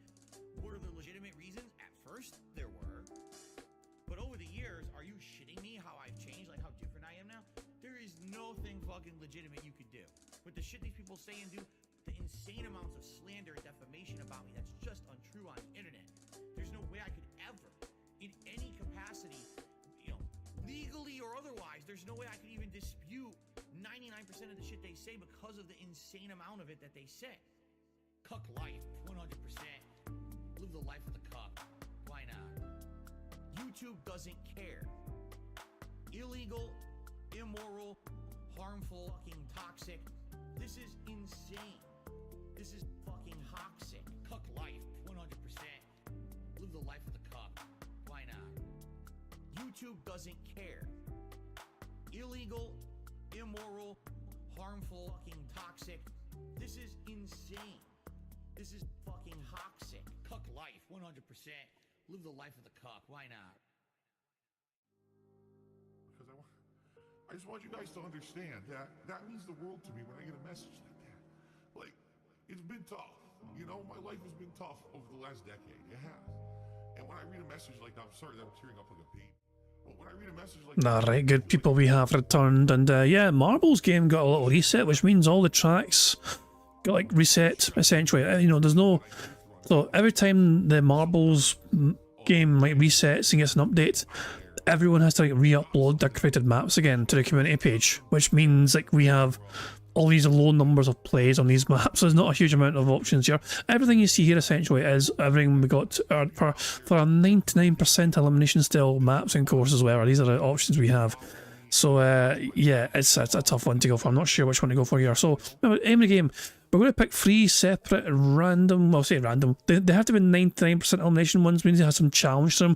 If we have one singular marble complete any of these 3 upcoming courses, for every course we complete, we add $10 more to that bingo prize funds. So I added $10 to the bingo prize fund because of one bingo earlier on, of course. We might get to add 30 more if we complete all 3 of these courses, but of course we need to actually get them completed first. So the question is, which course should we pick? This one's had them, well, I think we've put this one before. The birthday boy says Pro Marble Ral. Pro Marble Ral. There's a... oh, right at the very bottom there. Professional Marble Rally. I see.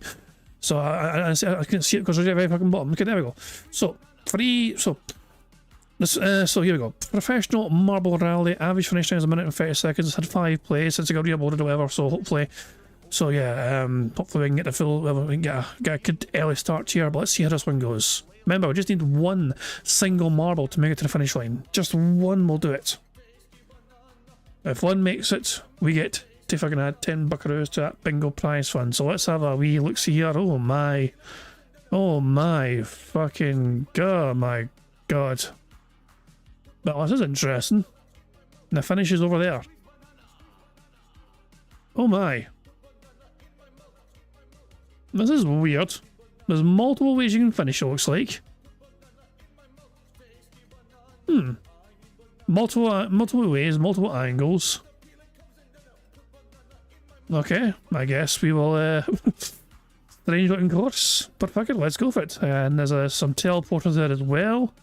Kind of curious how that'll be implemented. I guess if you land in a heart and you go through that teleporter, it might send you right back up here. Okay, I guess we'll just go and we'll see what happens here. So let's just keep an eye. Oh god, there's a couple of bad courses. If you're on the outside line, then you might not be along for this world. We're not there yet though, of course. I was getting ahead of myself there. Oh, there we go. So people go through that. Billy Turpin is fucked off, and so is, oh god. Oh my god, a lot of names are dying. Mr. Gorehill is speedrunning things. Mr. Gorehill has a good chance here. So is it going to fall on the finish? Nah. Keep an eye on the finish line in case somebody falls on the finish here, but looks like nobody has so far. We've had a lot of destruction here and a lot of death. Mr. Gorehill though. We're keeping an eye on Mr. Gorehill here. These are kind of strange little walls and barriers, and this could be a good one. This could be good. Mr. Gorehill is still alive. They're getting shot at, but they live. Can they land? The timing is not there. The timing's not there. Jeffrey Walsh is also there, but the timing's not there for him. But hold on. Wait. What do you mean? They were in there? What do you mean? Hold on. No. Balls. Wait, why did that not work? I thought that was it. I thought they had it. Right, we're going to follow Sonny to see if we can understand what the fuck happened there. Is that ring stopping people from winning sometimes? Oh, balls, well, Sonny's gone. Never mind, we can't follow Sonny after all. There's still marbles up there at the top as well. So what happens here? The marbles come out, but they hit. So they hit what? Where's the ring? The ring's there. I'm trying to understand what the marbles hit when I try and... Oh, I see. They hit the arrow to send them back the way. So wait, you need to... Oh my god, hold on.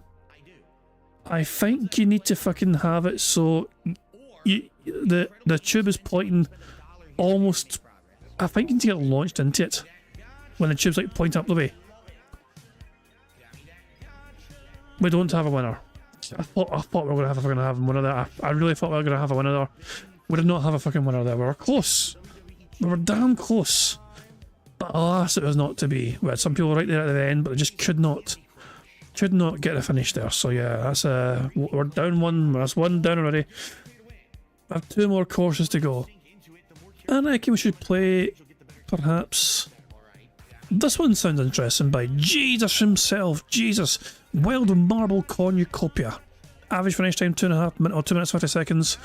We'll try this one next, you know. I don't think we've ever played this one before. I'm kind of curious to see what it's like. Jesus. Oh my, what the fuck? What the... Peace and... eyes and what the fuck am I looking at? Where the hell are we go? What the hell? Where are we? Are we in the air? Do we just drop down? Should I go down all the way? Fucking hell, I don't know. I'm just gonna start. Yeah, they are dropping down. Okay, let's follow someone. We're following everyone's... Wait. Well, some people died. In fact, the one I was following died. Oh my. There's explosions. People are in the air. Dimmock's in the air. Lilipan Franz doing a speed run. Let's follow. Oh god, they're getting blown up. They're blown up and they're dead. Let's follow second place. Dashy, how you doing, pal? Channel is also doing very well, going very fast right now.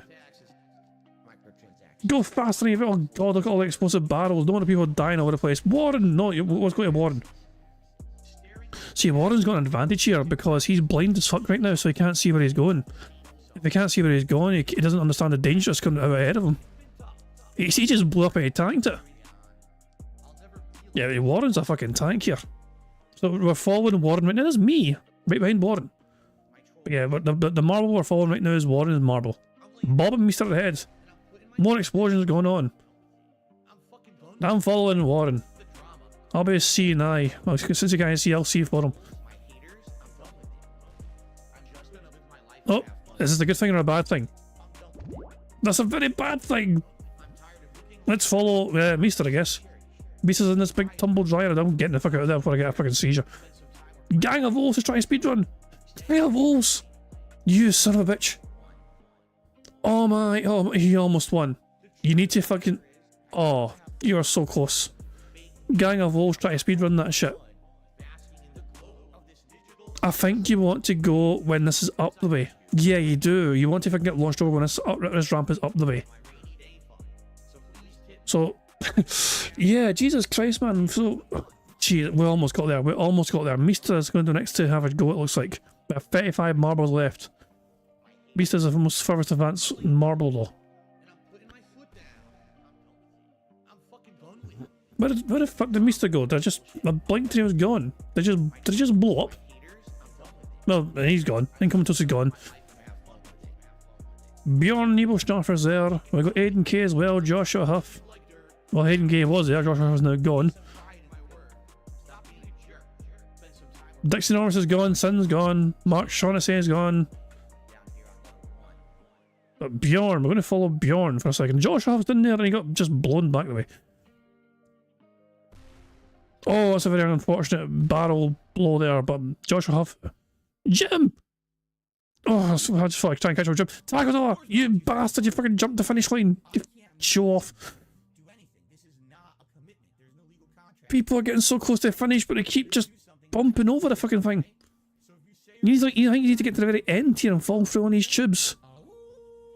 Everyone's stuck up here for God's sake in a fucking spinning circle of fucking doom with Coulomb and Woods and Detractor, was that Detractor Media? Aye. And who else is up here? Dapper Dragon, fucking Cadence, Anime Girl. Fucking, I'm just gonna fucking wait out here. No, wait, oh, sorry, I'll wait out here.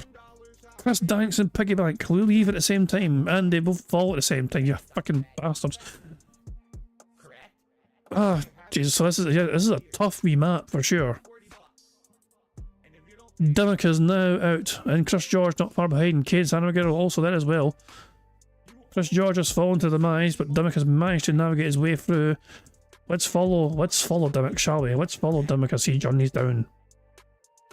He keeps hitting things, but he's getting there eventually. Oh, this could be good. This could be good. Let's just keep an eye on Dimmick here. That's not a bad dismount here. That's it. Okay. That wasn't the greatest exit. Wait.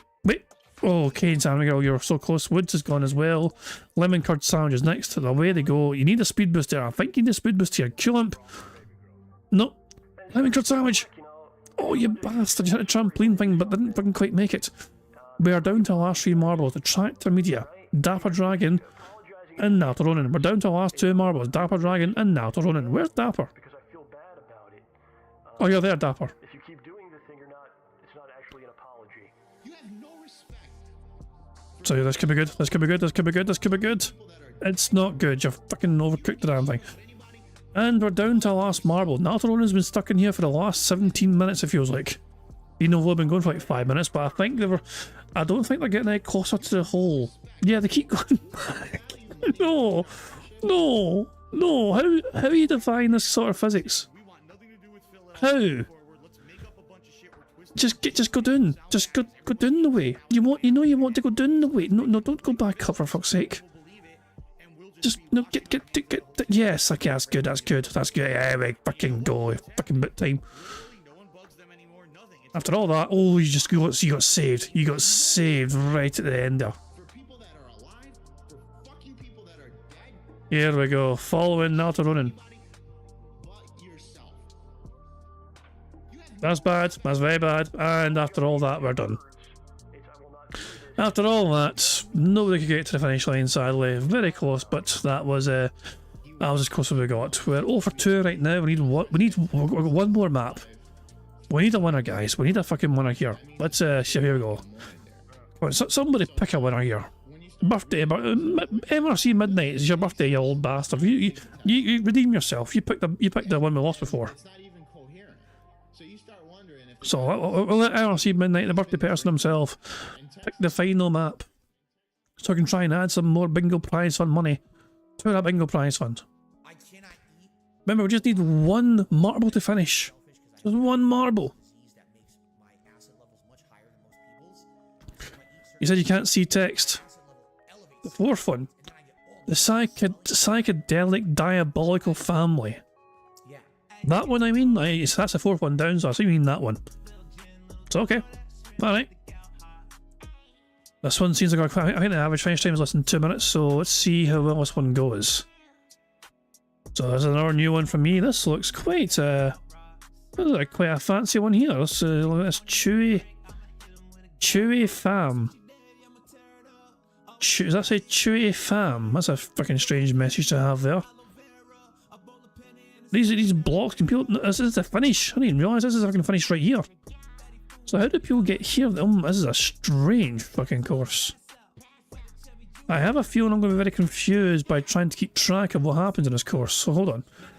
So people will roll down here, they'll drop down here, they'll go down either side. Fuck, I got no idea. Let's just fucking start and we'll see what happens. So the finish is there. But I'm kind of curious to see what happens. How do we get there? So people go down the side, and then imagine they'll go up go up again. Yeah. So people are going to drop down this middle bit here. That's Dimmick there, for example, going down the way. But then what happens? Where's the exit strategy? Do we go? I think we must have to. Well, we can't go that way, so we must go that way. Yeah. And the Free Britannia might be doing a speedrun. And Toxics, I mean, I don't think you're meant to. I'm not sure if you're meant to be going this way, or is that a good thing or a bad thing? It sends you back up here, apparently. Oh, hold on. I'm not entirely sure what's going on here. I'm very confused. I feel like I should follow Dimmock. No, not you. Oh, fuck. Not a damn. Screw it. Go back up the way. Go back up the way. Where are we all? Get out of the fucking scenery. People are here. Wait, is this good? Is this good or bad? Nobody's finished yet. There are people sitting here, but they're stuck. Like, we need people to bounce into the finish, essentially. I don't have a good feeling about this, guys. I have a very bad feeling about this. June 1. June the Cycler. I've seen him fall into the finish right to the end there. June the Cycler. We have a victory. They managed to fall right into the middle, right into the gap, and I guess as soon as someone finishes it ends. There's a lot more marbles left there, obviously, but I guess as soon as someone finishes it just ends. But yeah, we have a victory there. Fantastic. We get to add 10 more buckaroos to that bingo prize fund. That was a Hail Mary last second victory, I felt like, you know, but there we go. Good stuff indeed. Let me go back to the bingo prize, the bingo screen here. And obviously we need to add 10 more dollars to that bingo prize fund. The bingo prize fund sitting at a very respectable and healthy 352 buckaroos. Fantastic stuff indeed. I think I'm going to wrap things up there, guys. Thank you very much for joining me for some robust bingo antics and all that jazz. And yeah, it's been off on that. So Phil is streaming tomorrow, but I'm not here. I do apologise for that, but it is what it is. So the next time you see me doing bingo will be on Sunday. Sunday the 20th? I think it's Sunday the 20th of April, yeah. So I get a nice little detox from Phil for several fucking days. So there we go. I hope everyone has a good time. Enjoy the next few days. Enjoy the extended DSP break as well, because also Phil is off on Friday and Saturday, so we all got an extra break as well. From Phil and Shannon in his antics and shenanigans and all that. But yeah, I hope you all have a good time. Hope you enjoy yourselves. Hope you enjoy the rest of your week and all that jazz. And I'm going to end how I always end. By putting notorious PIG contributions made by the supremely talented Pixar Animations. So, yeah. Hope you enjoy the rest of your Wednesday, and I'll catch you all later. Goodbye. On September 14th, a pre-authorized payment of $16.51 from PayPal.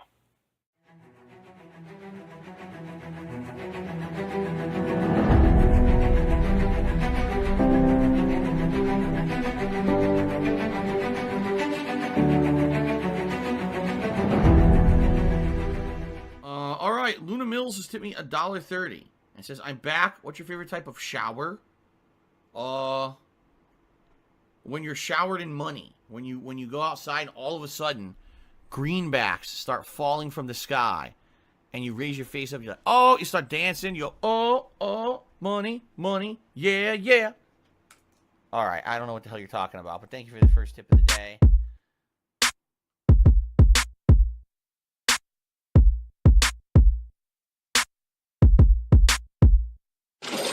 Money, money, yeah, yeah. Money, money, oh, money, money, yeah, yeah. Money, money, money, money, yeah, yeah. Money, money, oh, money, money, yeah, yeah. These contributions are mandatory. Money, money, yeah, yeah.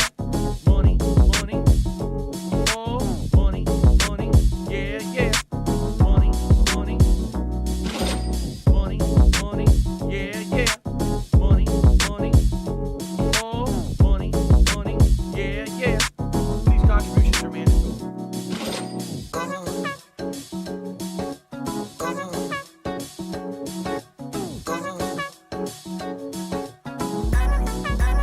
Show me the money.